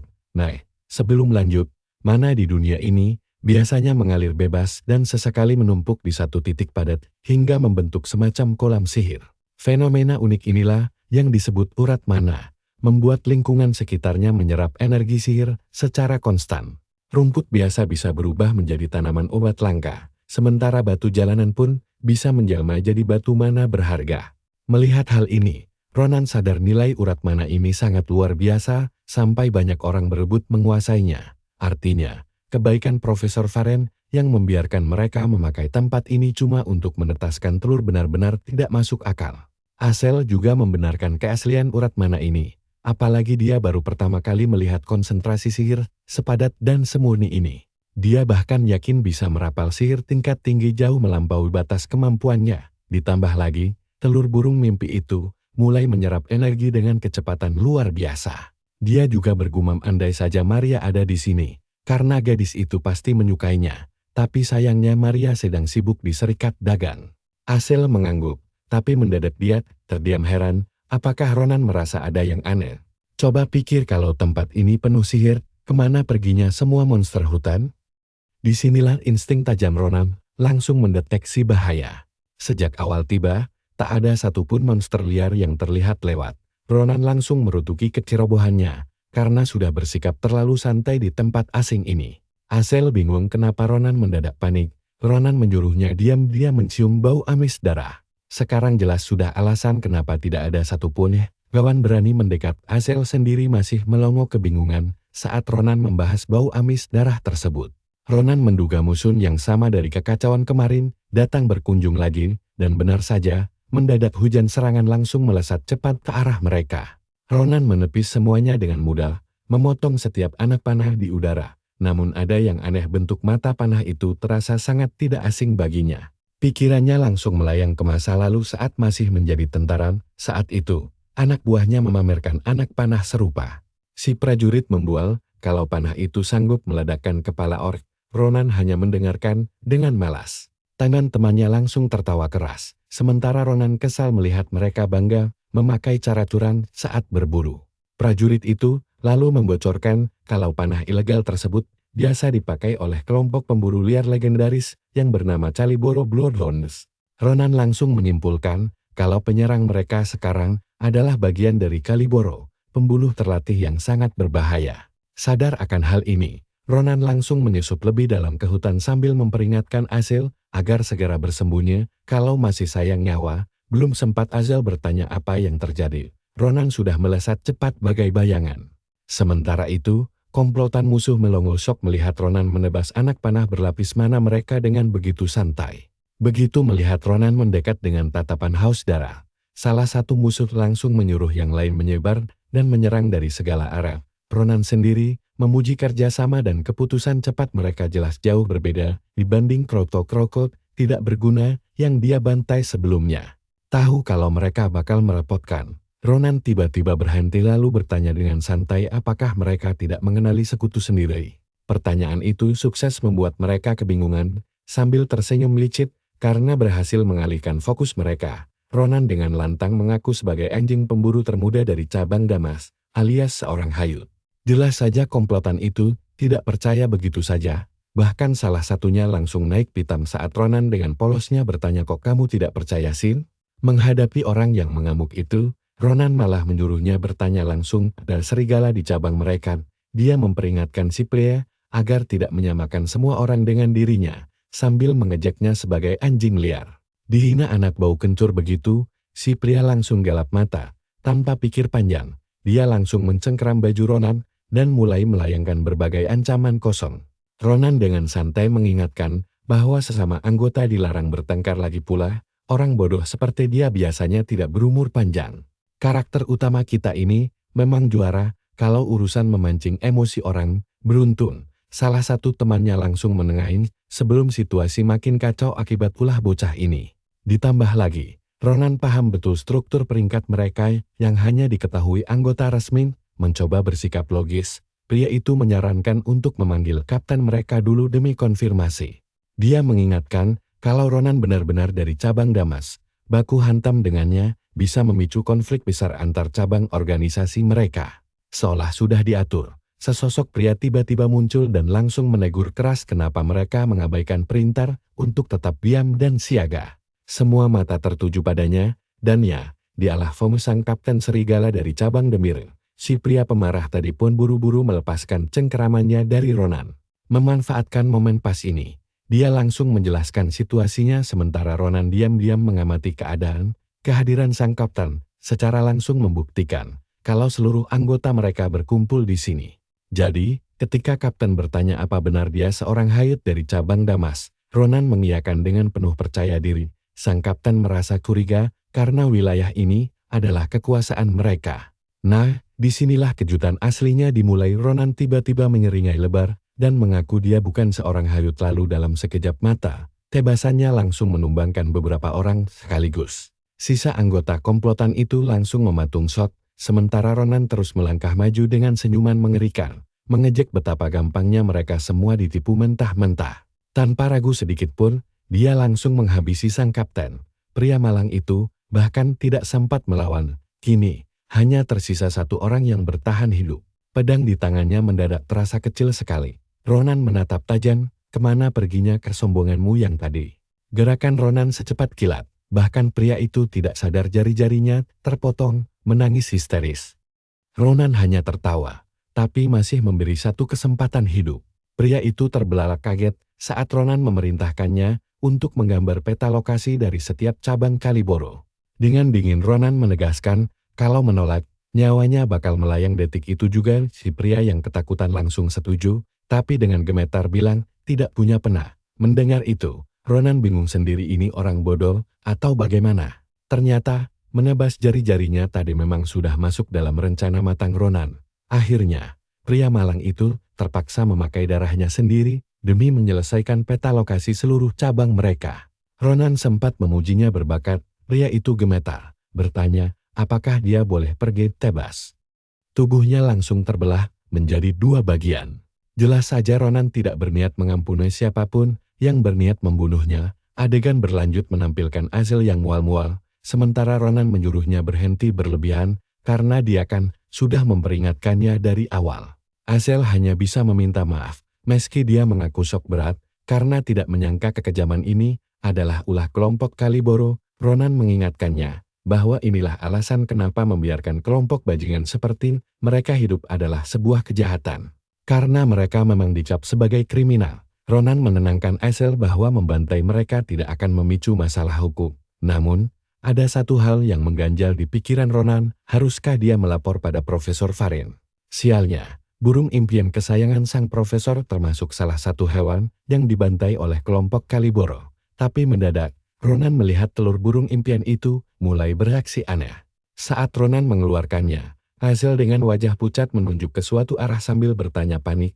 Keduanya langsung mematung ketika melihat genangan darat dari hewan-hewan yang mati mulai melayang naik bagai rintik hujan terbalik. Cairan merah itu mendadak menyatu membentuk semacam gelombang. Azel langsung gemetaran bersembunyi di belakang Ronan. Sementara karakter utama kita bersiap menghadapi kejutan apapun di depannya. Dan coba tebak apa yang terjadi selanjutnya. Telur itu mulai menyerap lautan darat dari semua hewan mati di sana dengan kecepatan luar biasa.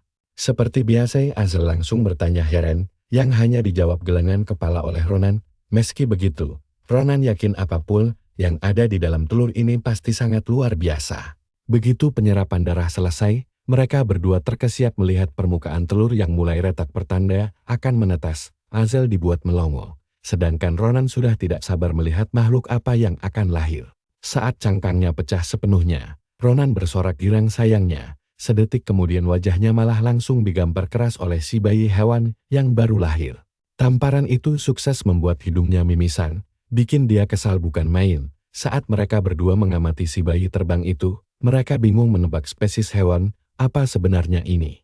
Ronan bahkan bergumam, apakah peliharaannya ini semacam naga tapi punya bulu burung impian? Biarpun imut sekali, dia tetap saja kesal karena makhluk mungil itu berani menampar wajahnya tadi. Seolah mengerti, si makhluk kecil langsung merapal mantra sihir untuk menyembuhkan luka lebam Ronan. Sontak Ronan tertegun, sementara Azel kagum luar biasa karena bayi mungil itu sudah bisa sihir penyembuh. Terlebih lagi, makhluk itu jelas-jelas sangat menyukai Ronan. Melihat potensi ini, Ronan yakin peliharaan barunya pasti menyimpan segudang kemampuan hebat lainnya. Azel kemudian menyarankan untuk memberinya nama, agar tidak terus dipanggil hewan peliharaan. Namun saat Ronan mulai memikirkan nama yang cocok, makhluk itu tiba-tiba mengendus sesuatu. Begitu matanya mengunci target, si mungil langsung terbang cepat ke arah sana, membuat mereka berdua heran. Berbeda dengan Azel yang bingung, Ronan sadar peliharaannya sedang mendeteksi keberadaan seseorang. Dan orang itu adalah Balrus, sisa anggota cabang Demer dari kelompok Kaliboro. Saat ini, Balrus sedang kebingungan setengah mati memikirkan kekacauan yang terjadi. Dia hanya pergi sebentar untuk sebuah urusan, tapi begitu kembali, seluruh temannya sudah tewas mengenaskan. Ditambah lagi, dia sempat mengintip ritual penyerapan darah yang dilakukan Ronan dan Azel tadi. Makanya, pilihan paling logis adalah kabur sejauh mungkin. Sialnya, baru saja berbalik. Dia berteriak ketakutan karena merasa diburu, hingga akhirnya tersandung batu akibat panik sendiri. Di luar dugaan, peliharaan baru Ronan langsung hinggap di lukanya dan mulai menyerap darah segar dengan rakus. Pria malang itu pun menjerit histeris sambil memohon ampun. Di saat itulah karakter utama kita maju dan menyuruh Seda berhenti. Karena kalau dilanjutkan terus, Balrus bisa mati. Sementara itu, Azel nanya apa dia serius mau pakai nama itu, yang langsung diiyakan si Ronan. Sambil menatap Balrus, dia nanya apa dia suka nama itu, bikin pria itu cingu, karena mulai berpikir kalau Ronan ini tip orang yang gak normal. Pas Ronan nanya keadaannya, Balrus langsung berlutut dan berterima kasih karena sudah diselamatkan, tapi dia sempat ragu sebelum akhirnya bertanya bagaimana Ronan tahu namanya. Si Ronan cuma diam saja tanpa menjawab. Dia malah menempelkan pedangnya ke Balrus, bikin pria itu langsung keringat dingin. Ternyata mereka memang sudah pernah bertemu dulu. Begitu Ronan menyebut Balrus si cerewet dari kelompok pemburu darah Kalaboro, Balrus buru-buru menjelaskan kalau dia cuma bocah pesuruh. Bikin si Ronan sadar kalau di garis waktu ini dia belum naik pangkat. Tetap saja, Ronan mendesaknya untuk memberi informasi, menegaskan kalau ini bukan bantuan cuma-cuma. Di hari yang sama, karakter utama kita memandangi beberapa koin emas di tangannya, hasilnya benar-benar di luar dugaan, dan Azel di sampingnya mengangguk setuju dengan senyum lebar. Azel mengaku kalau sebelumnya dia sempat bingung kenapa karakter utama kita terus-menerus mengumpulkan air mata air itu. Waktu itu dia sama sekali nggak paham alasannya, tapi sekarang setelah mereka dapat untung besar, semuanya jadi masuk akal. Dengan begini, Azel dengan gembira berseru kalau mereka nggak perlu pusing lagi soal duit. Ronan setuju, tapi dia menambahkan kalau semua ini berkat Profesor Varen. Sayangnya, sang Profesor Raswarlian itu sedang pergi dinas sebelum mereka sempat mengucapkan terima kasih secara langsung. Di masa lalu, Ronan juga sempat memberi temannya sebuah misi terkait peta yang didapat dari kelompok yang dia bantai, biar pria malang itu kerjanya makin cepat. Karakter utama kita sengaja menakut-nakutinya terlebih dahulu. Sadar dari lamunannya, Azel langsung bertanya pada Ronan, apa rencana dia selanjutnya dengan uang sebanyak itu. Sebagai murid peringkat 2, dia sudah dapat sekolah gratis dan dana akademi. Jadi nggak ada pengeluaran besar yang perlu dipikirkan. Tapi kalau dipikir-pikir lagi, karakter utama kita sempat diam sejenak sebelum bilang kalau sebenarnya ada satu hal yang ingin dia lakukan. Dan kebetulan sekali, upacara penerimaan murid baru akademi sudah makin dekat. Beberapa hari kemudian di ibu kota, sang kusir membukakan pintu kereta kuda dan mengumumkan kalau mereka sudah sampai di tujuan. Penumpang misterius itu ternyata adalah kakak perempuan Ronan. Dia melangkah keluar dari kereta kuda dengan takjub, terpukau melihat kemegahan kota yang membentang di sekelilingnya. Karakter utama kita mendekat dari belakang, menyapa sambil bilang kalau perjalanan jauh pasti membuatnya sangat lelah. Begitu anak kita ini nanya apa semuanya aman selama dia pergi, kakaknya langsung menyahut kalau harusnya dia yang bertanya. Kemarin-kemarin dia shock berat melihat ada kereta kuda mewah kelas atas yang parkir tepat di depan rumah mereka. Jadi, wajar dong kalau dia langsung menuntut penjelasan bagaimana bisa adiknya menyewa barang semewah itu padahal nggak punya duit. Tanpa menunggu jawaban, dia langsung memegang wajah karakter utama kita, khawatir melihatnya kurusan sambil mengomel apa adiknya ini makan dengan benar atau tidak. Ronan menenangkan kakaknya dan bilang kalau dia makan dengan baik, bikin wajah sang kakak langsung lega. Saat itulah, matanya tertuju pada Sita yang nangkring di bahu adiknya, dan langsung gemas melihat makhluk mungil itu. Makhluk kecil itu menyapa dengan sopan saat si Ronan memperkenalkannya sebagai teman perjalanan barunya. Tiba-tiba si Ronan pasang muka serius banget dan nyuruh kakaknya buru-buru, karena waktu mereka mepet. Kalian pasti penasaran kan sebenarnya mereka mau kemana? Sambil menggandeng tangannya, anak kita menjelaskan kalau begitu masuk akademi dia mungkin nggak bakal punya waktu luang lagi, makanya ada banyak hal yang harus diselesaikan sekarang. Adegan langsung berpindah ke sebuah butik super mewah, dengan jendela melengkung yang megah. Kakaknya langsung mematung shot, matanya terbelalak melihat lingkungan yang begitu mewah luar biasa itu. Para pelayan butik berdiri siaga di belakang, sementara anak kita santai-santai di sofa empuk, memandangi kakaknya yang masih ragu-ragu dengan tenang. Gak lama kemudian, dia keluar mengenakan gaun yang luar biasa indah sambil mengomel, kalau ini kemahalan untuk dijadikan kado. Karakter utama kita tidak peduli, dan langsung memberi isyarat kepada pelayan untuk membawakan lebih banyak lagi. Sebentar saja, kakaknya cuma bisa melongo melihat tumpukan kotak hadiah menggunung di seluruh toko. Sementara itu, anak kita tetap santai tanpa beban. Dia bilang kalau ini nggak seberapa dibanding penderitaan kakaknya demi dia selama ini, dan sudah saatnya sang kakak menikmati hasil kesuksesannya. Kata-kata itu benar-benar menyentuh hati. Kakak perempuan Ronan langsung menutup mulutnya saat air mata haru dan bangga mulai berlinang di matanya.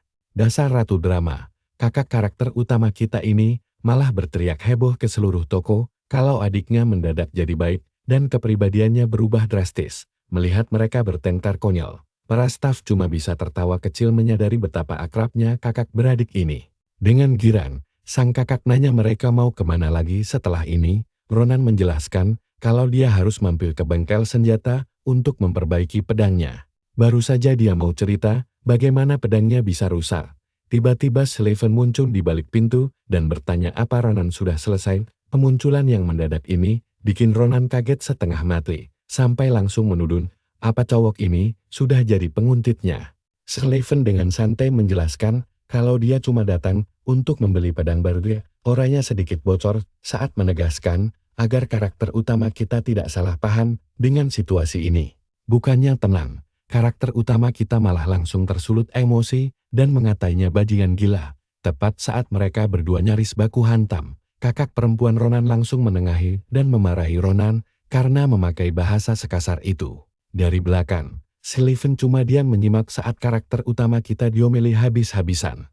Di saat bersamaan, dia heran ternyata Ronan punya kakak perempuan. Sesaat kemudian, sang kakak meminta maaf atas mulut kotor adiknya. Dan tepat pada detik itulah, si gila pedang yang kelak jadi master pedang legendaris menyaksikan sesuatu yang mengubah hidupnya.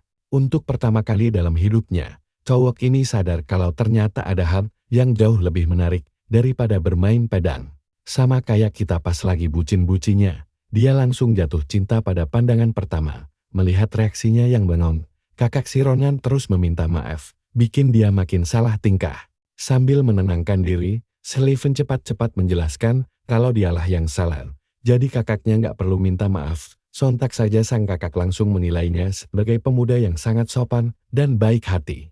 Dia sangat berharap orang sebaik ini bisa berteman dekat dengan Ronan. Sementara itu, karakter utama kita cuma bisa menonton interaksi mereka dari samping dengan ekspresi yang benar-benar kehabisan kata-kata. Ronan makin melongo saat Sullivan menawarkan ganti rugi karena sudah merusak pedangnya. Karena saat ini dia sedang tidak membawa uang, Sullivan malah menyerahkan sesuatu yang nilainya luar biasa berharga. Barang berbentuk mirip kompas itu adalah simbol dari keluarga Grancia. Begitu melihatnya, Ronan kaget setengah mati dan heran apa cowok ini sadar betapa berharganya benda yang dia berikan begitu saja. Tapi, Sullivan sama sekali nggak peduli karena matanya cuma tertuju pada kakak Ronan. Dia bahkan merekomendasikan sebuah bengkel pandai besi yang terletak di ujung barat jalan tersebut. Biasanya rakyat jelata bakal kesusahan untuk bisa masuk ke sana. Tapi dengan lambang keluarga Grancia ini, jalurnya otomatis terbuka lebar tanpa hambatan. Setelah itu dia pergi sambil berharap Ronan bisa menggunakan pedangnya dengan baik. Sementara Ronan masih melongo tak percaya. Karena dengan tanda pengenal keluarga Grancia ini, seseorang bahkan bisa membeli seluruh desa. Hingga akhirnya, hari upacara penerimaan murid baru di Akademi Filian pun tiba. Kepala sekolah menyapa semua orang, menyambut hangat murid baru kelas 787 sambil memperkenalkan dirinya sebagai pimpinan akademi. Dia membawakan pidato motivasi biasa menyuruh mereka belajar keras dan mengasah kemampuan agar pantas berada di akademi.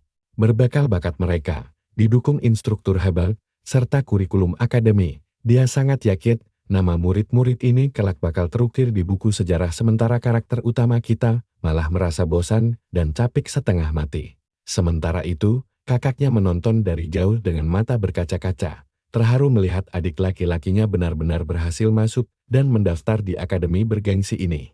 Tiba-tiba, kepala sekolah menjentikan jarinya, dan kalian harus lihat ini, sebuah retakan raksasa mendadak muncul membelah langit, sebelum akhirnya semua murid baru langsung berpindah tempat ke arena pertempuran yang luar biasa besar. Kakak kelas langsung bersorak ramai menyambut kedatangan mereka, membuat Ronan kelingukan heran, karena tidak menyangka si kepala sekolah bisa memindahkan mereka semudah menjentikkan jari saja.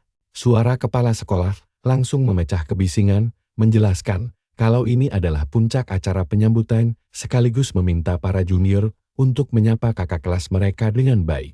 Sekarang mari kita bahas sedikit soal pertemuan senior dan junior ini, sebuah tradisi unik di mana murid tahun pertama akan berhadapan langsung dengan kakak kelas tahun kedua.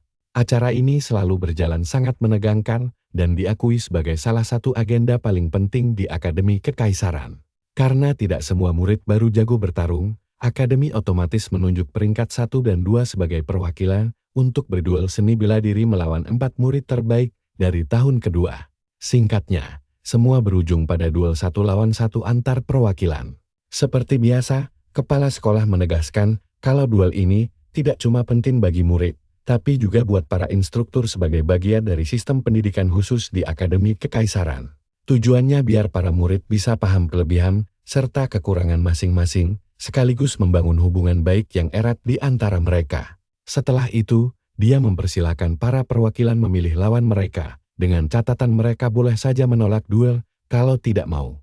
Mendengar ucapan itu, Ronan dalam hati membatin kalau kepala sekolah cuma bertel-tele saja, karena acara ini sebenarnya cuma kedok halus untuk merundung murid baru. Lalu keempat senior terkuat dari tahun kedua pun diperkenalkan satu persatu ke hadapan semua orang.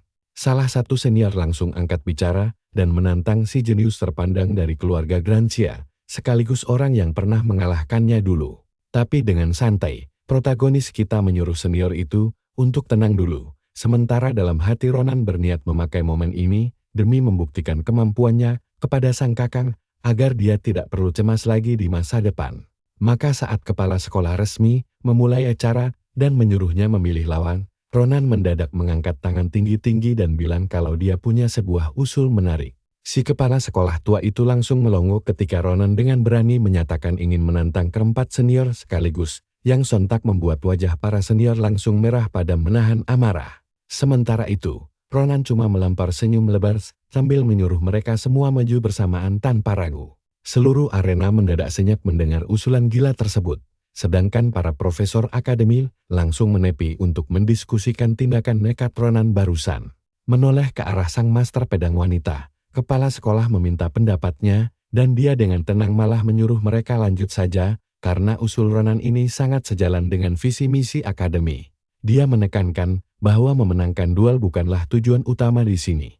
Lagi pula, kepala sekolah sendiri yang bilang kalau acara ini ada untuk mendidik murid tentang batas kemampuan mereka, sekaligus menjalin kedekatan, dan setelah wanita itu berjanji akan turun tangan sendiri sebelum ada yang terluka parah, barulah si kepala sekolah setuju.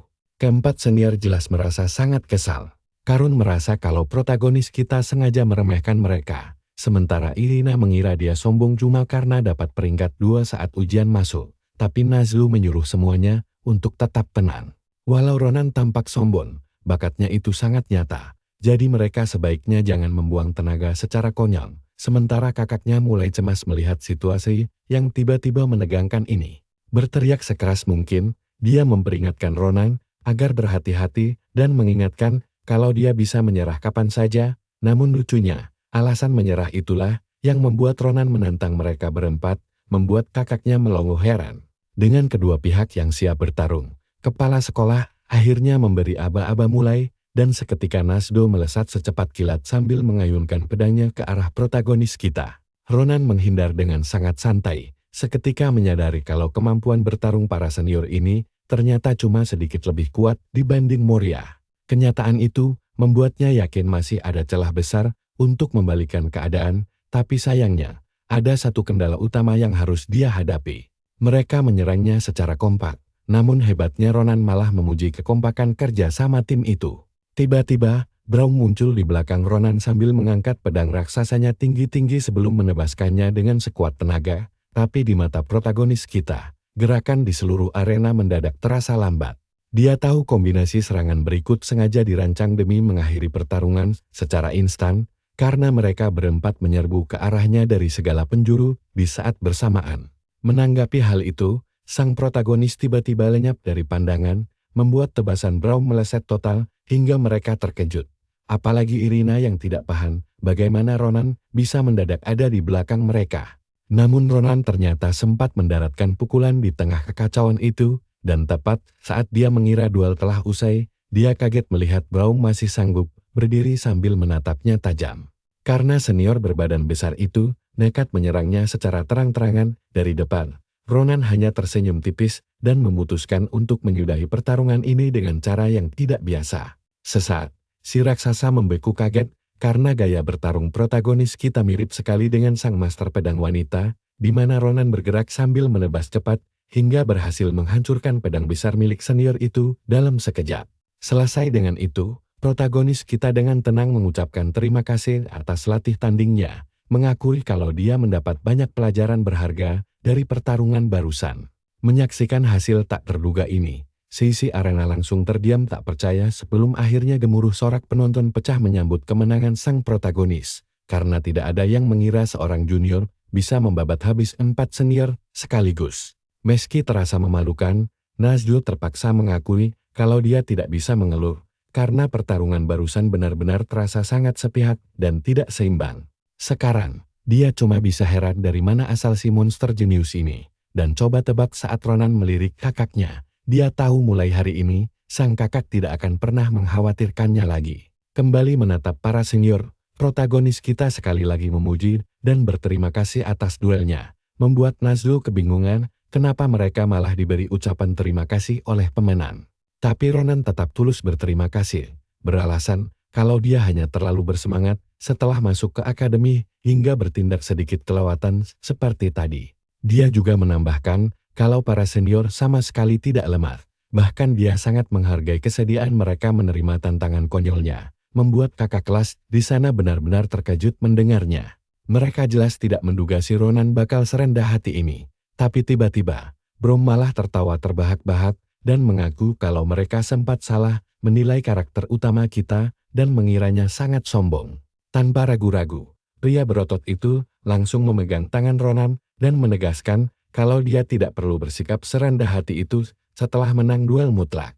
Begitu saja, Brom langsung mengumumkan dengan lantang kalau Ronan adalah pemenang sejati yang sangat layak menjadi murid Akademi Kekaisaran. Sekali lagi, kakak perempuan Ronan hanya bisa menonton semua itu dengan tatapan tidak percaya. Dia penasaran setengah mati sejak kapan adiknya yang dulu sangat dingin itu tiba-tiba punya kemampuan bersosialisasi sehebat ini. Sementara itu, ada orang lain yang diam-diam mengamati dari jauh. Sosok misterius itu bergumam kalau Ronan benar-benar anak yang menarik.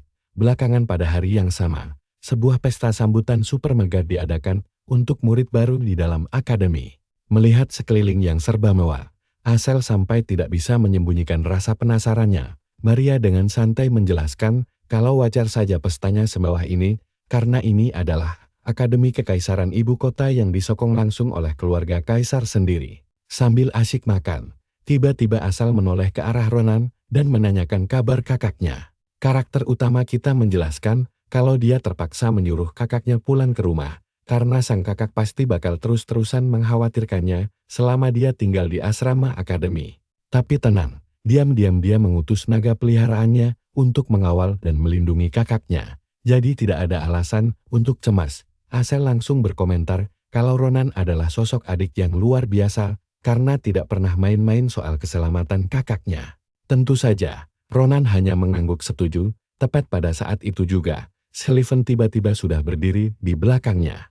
Jelas saja, begitu menyadari kehadirannya, emosi Ronan langsung terpancing. Dia langsung membentak menanyakan apa maunya si fanatik pedang itu sekarang. Tapi Sullivan hanya menjawab dengan sangat tenang kalau ini bukan hal penting. Si penggila pedang itu cuma ingin tahu di mana Disa Errol berada dan seberapa jauh jaraknya dari ibu kota. Bahkan sampai mengeluarkan catatan sambil menanyakan rincian yang sangat spesifik tentang rute perjalanan pulang kakak si Ronan. Ditambah lagi, dia sangat berharap Ronan menyewa kelompok tentara bayaran terpercaya untuk mengawal dan melindunginya. Karena sudah muak dengan rentetan pertanyaan tidak jelas dari Sullivan, Ronan langsung berteriak frustrasi sambil memaki-makinya. Sialnya, Sullivan malah salah paham total mengartikan ucapan terakhir Ronan. Nah begitu Ronan iseng bercanda soal serangan Wyvern, si Sullivan langsung panik brutal dan ketakutan kalau kelompok pengawal dan kakaknya bakal tewas beneran. Padahal Ronan cuma berbicara memakai kiasan saja, karena sangat yakin kakaknya pasti aman terkendali, tapi anehnya, Sullivan malah menelan mentah-mentah ucapan itu secara harfiah. Jadi, saat Ronan menembak langsung kenapa dia begitu peduli pada kakaknya dan curiga apa dia mau jadi kakak ipar, Sullivan seketika mematung seperti orang yang baru saja tertangkap basah. Tapi sebelum dia sempat beralasan dengan canggung kalau dia cuma khawatir biasa, suara lain tiba-tiba menyela mereka. Sosok baru itu dengan tenang berkomentar kalau pemandangan ini sangatlah menarik. Lagi pula, dia tidak menyangka kalau serigala terkenal dari keluarga Grancia bisa banyak omong seperti ini. Begitu Sullivan melihat siapa yang datang, ekspresinya langsung berubah menjadi sangat serius dan menuntut apa maunya. Gadis penyala itu ternyata adalah salah satu murid baru berperingkat paling atas di Departemen Penyihir. Namanya adalah Elizabeth Acalucia. Dengan senyum sopan, dia meminta Sullivan tidak salah paham karena orang yang sebenarnya ingin dia temui adalah Ronan. Tentu saja, Ronan langsung bingung. Sementara itu, Sullivan merasakan ada aura aneh pada gadis ini yang sulit dijelaskan. Pada akhirnya, dia menyimpulkan kalau gadis ini kemungkinan besar sedang merencanakan sesuatu yang mencurigakan. Meski begitu, dia memilih untuk membiarkannya saja. Sebelum pergi, Sullivan bahkan hampir menawarkan untuk mengirim Ksatria Grancia demi mengawal kakak Ronan. Tapi Ronan langsung menolak mentah-mentah dan menyuruh si bodoh yang sedang kasmaran ini pergi jauh-jauh. Di saat bersamaan, Asel berbisik memperingatkan Ronan agar ekstra waspada pada Elizabeth. Dia menjelaskan kalau gadis itu sangat kuat dan sempat membantai habis lawannya saat pertemuan senior dan junior. Mendengar bisikan itu, Elizabeth dengan sangat tenang menyahut kalau mereka yang sok menunjukkan cakar memang sesekali harus diberi pelajaran berharga. Ronan langsung menegaskan kalau dia sama sekali tidak paham omong kosong itu dan menyuruhnya langsung ke inti masalah saja. Tersenyum tipis, Elizabeth berkomentar kalau bakat Ronan memang luar biasa menonjol, dan karena itulah dia datang membawa sebuah penawaran khusus. Dia lalu menunjukkan sebuah lencana mirip seperti tanda pengenal milik keluarga Grancia. Meskipun jelas berbeda karena lencana ini adalah milik keluarganya sendiri, dengan rasa percaya diri tinggi, dia menunggu jawaban Ronan sambil menyebut kalau ini adalah kesempatan emas yang hanya bisa diimpikan rakyat jelata biasa. Yang dia tawarkan adalah undangan Acalusius, berbeda dari bangsawan lain yang mendewakan garis keturunan. Keluarga Elizabeth jauh lebih mementingkan bakat murni dari individu tersebut. Dan karena prinsip itulah, mereka berhasil tumbuh menjadi salah satu dari dua pilar utama kekaisaran. Hebatnya lagi, setiap rakyat biasa yang beruntung menerima undangan ini otomatis akan langsung diadopsi ke dalam keluarga mereka. Itulah sebabnya ini dijuluki undangan dari Acalusius. Kalian bisa tebak kan? Elizabeth langsung tahu dari ekspresi Ronan, kalau si abang kita ini paham betul betapa berharganya undangan sakti tersebut. Ronan menjelaskan kalau dia dulu pernah mengetahuinya dari seseorang, dan kenangan itu langsung membawa ingatannya melayang jauh ke masa lalu. Saat masih berjuang sebagai prajurit biasa, dia sempat melihat undangan yang persis sama. Komandan Agung kala itu menjelaskan kalau dengan kartu ini, rakyat jelata biasa sekalipun bisa langsung otomatis menjadi bagian dari keluarga Acalusia, dan begitulah cara sang komandan mendapatkan nama keluarganya. Untuk memenuhi syarat, seseorang wajib lolos ujian khusus dari kepala keluarga, dan bagi orang seberbakat Ronan, Elizabeth sangat yakin itu bakal mudah sekali. Sebenarnya, rencana awal Elizabeth adalah merekrut Ronan setelah dia menebus dosa lewat berbagai prestasi gemilang di medan perang, karena sejak awal, dia sudah tahu kalau Ronan sangat berbakat. Karena Ronan sudah mengerti nilai dari undangan tersebut, Elizabeth merasa tidak perlu menjelaskan lebih banyak lagi. Dia berbalik pergi, tapi sempat berpesal kalau monster buas yang terlalu lama berbaur di kawanan domba, lama-kelamaan bakal menjadi jinak dan lemah seperti mereka. Singkatnya, dia tidak boleh membuang-buang waktu dengan terus ragu. Asel akhirnya bisa bernapas lega setelah Elizabeth pergi jauh, sementara Ronan hanya bergumam kalau orang-orang hebat memang selalu bertingkah sesuka hati mereka. Tapi tidak apa-apa, ini hasil yang lumayan, karena sekarang dia punya jalur untuk menghubungi mereka. Kita semua tahu, kalau Akademi Filien Kekaisaran adalah tempat bergengsi yang disokong keluarga kaisar dengan tumpukan fasilitas mewah dan guru-guru tingkat dewa. Tapi dengar dulu, nilai ujian para murid sangat menentukan seberapa mewah tempat tinggal yang didapat. Fasilitas asrama di sini adalah contoh nyata dari aturan kejam tersebut. Nadia hal khusus untuk murid berperingkat menengah. Biarpun tidak terlalu mewah, para murid di sana tetap dilayani dengan sangat nyaman layaknya penumpang pesawat kelas bisnis. Sebaliknya, Caterhall disiapkan bagi murid peringkat paling bawah yang jumlahnya hampir 30% dari seluruh populasi akademi. Seperti biasa, hari pertama pembagian kamar asrama ampas ini langsung disambut teriakan histeris penuh emosi. Murid sombong itu menunjuk asrama dan bertanya apa mereka tega menyuruh kaum bangsawan tinggal di gubuk red seperti ini. Untungnya, sang staf tetap bersikap sangat tenang. Kelihatannya dia sudah sangat terbiasa menghadapi keluhan murid manja seperti ini. Dengan cuek, dia menjelaskan kalau dia bahkan bukan staf resmi Craterhall. Parahnya lagi, satu kamar harus dihuni 4 orang sekaligus, dan semua kamar mandi di sini digunakan bersama-sama. Tanpa peduli wajah shock mereka, dia santai menjelaskan, ini cuma aturan akademi biasa. Tapi, kalau mereka malas dan sok manja, siap-siap saja membusuk di asrama kumuh ini selamanya. Di sisi lain, kita diperlihatkan asrama termewah khusus murid peringkat teratas, Aula Nabrius. Kamarnya mewah sekali, mirip kamar hotel kelas atas. Pas lagi keliling sambil mengagumi tempat itu, mata Ronan tertuju pada tumpukan kertas dokumen di atas meja. Dia langsung sadar itu formulir pendaftaran kelas, hal yang sempat dijelaskan sebelumnya kepada mereka.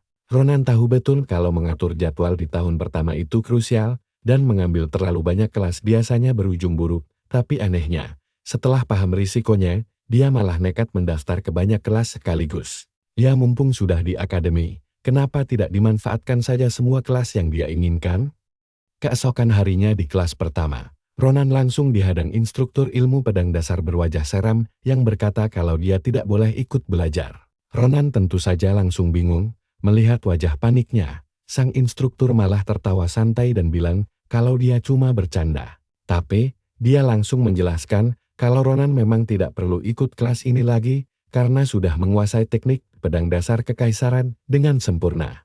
Sesuai aturan akademi, sang karakter utama dibebaskan dari kelas karena kemampuannya sudah jauh melewati level dasar itu.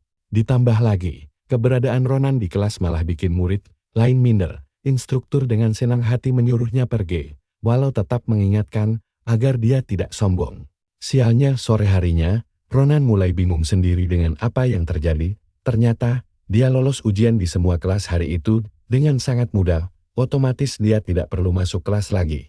Hal ini tentu bikin Ronan frustrasi setengah mati. Di tengah keputusasaannya, seseorang mendadak mendekat, dan Ronan terkejut saat melihat sang dewa pedang sendiri berdiri di sana. Ternyata wanita itu mendengar semuanya, dan langsung tahu kalau Ronan sudah menuntaskan semua kelasnya hanya dalam waktu sehari. Ronan mengakuinya sambil mengalul, apakah kehidupan akademinya bakal sebosankan ini? Nabrius mendengarkan keluhan itu sambil membatin, tidak menyangka ada murid baru yang bisa lulus semua kelas dalam 1 hari saja. Meski begitu, dia tidak terlalu kaget. Nabrius merasa itu wajar bagi orang seperti Ronan yang bahkan bisa meniru teknik pedangnya hanya dalam sekali lihat. Mengingat ucapannya saat ujian praktik dulu, dia berkata tidak bisa membiarkan situasi Ronan terus begini. Detik berikutnya, dia menyuruh Ronan untuk menyerahkan pedangnya.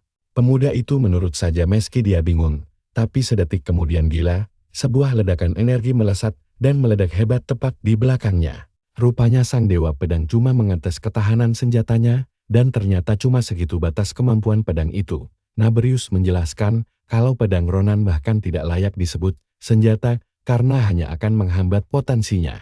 Sambil memegang pedangnya sendiri, dia menyuruh Ronan melihat baik-baik, hanya dengan sekali tebasan cepat, kekuatan yang dihasilkan berkali-kali lipat lebih dahsyat.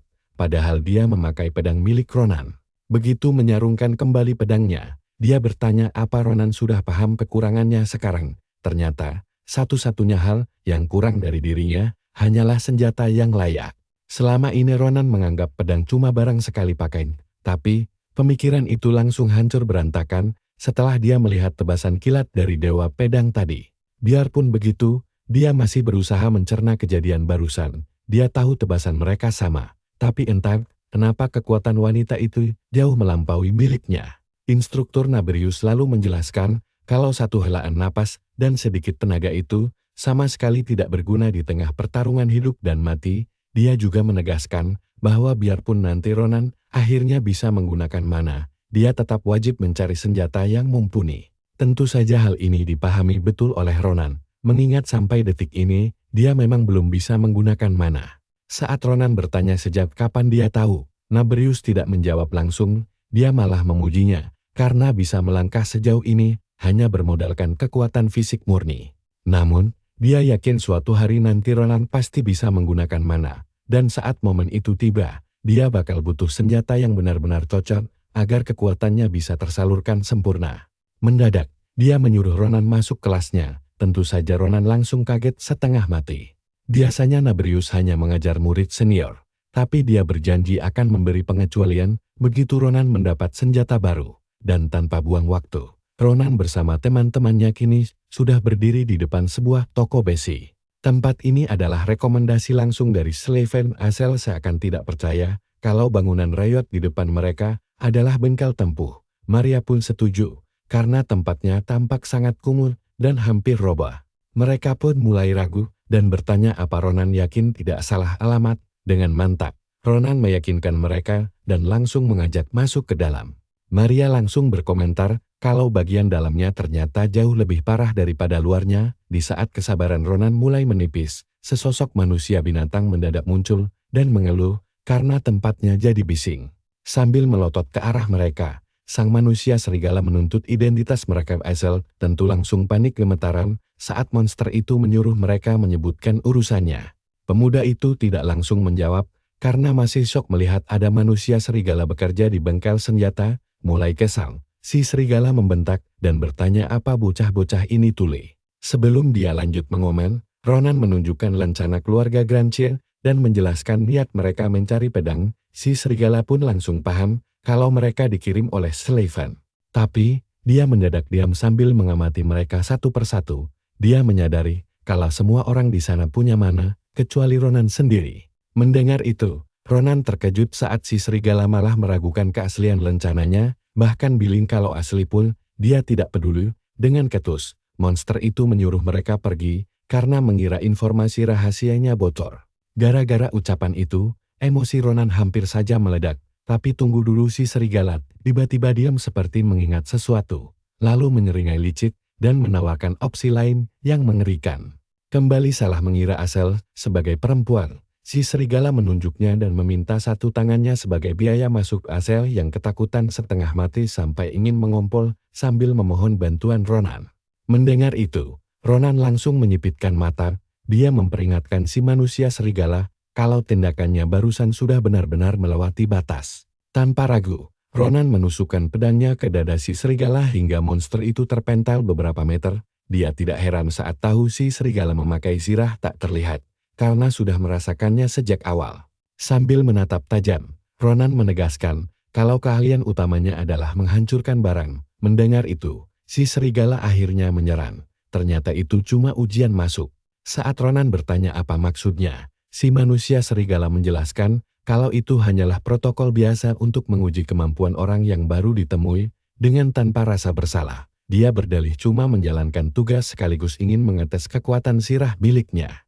Melihat Ronan yang masih ragu, si serigala menambahkan kalau akan sangat aneh jika mereka tidak memverifikasi identitas orang kiriman keluarga terpandang seperti Granchier. Dan kalau Ronan masih tidak percaya, tanyakan saja langsung pada Sleven. Meski begitu, Ronan mengingatkan kalau lelucon si serigala tadi hampir saja merenggut nyawanya sendiri. Si manusia serigala tersenyum canggung dan mengakui kalau dia memang agak kelewatan. Sambil menatap Asel, dia mendadak tersenyum ramah dan meminta maaf dengan tulus. Tapi, meskipun si serigala sudah bilang dia tidak makan manusia, Asel tetap jaga jarak. Ya wajar sih, monster serigala itu telanjur bikin si bocah malang trauma setengah mati. Si serigala akhirnya memperkenalkan diri sebagai Ditihat, magang di tempat menempa dan kadang jadi penjaganya. Berhubung Ronan dan kawan-kawan mau cari senjata, dia langsung mengantar mereka ke bengkel utama. Begitu masuk ke dalam ruangan sepi, serigala itu langsung mengaktifkan tombol rahasia. Dia menyuruh anak-anak bersiap mental. Nah, kejutan Mies, ternyata ruangan itu lift yang membawa Ronan dan kawan-kawan turun jauh ke bawah tanah. Sampai akhirnya, mereka tiba di bengkel asli yang mega, Carpadonki namanya. Ronan jelas melongo heran, bingung bagaimana bisa ada tempat sebesar ini di bawah tanah.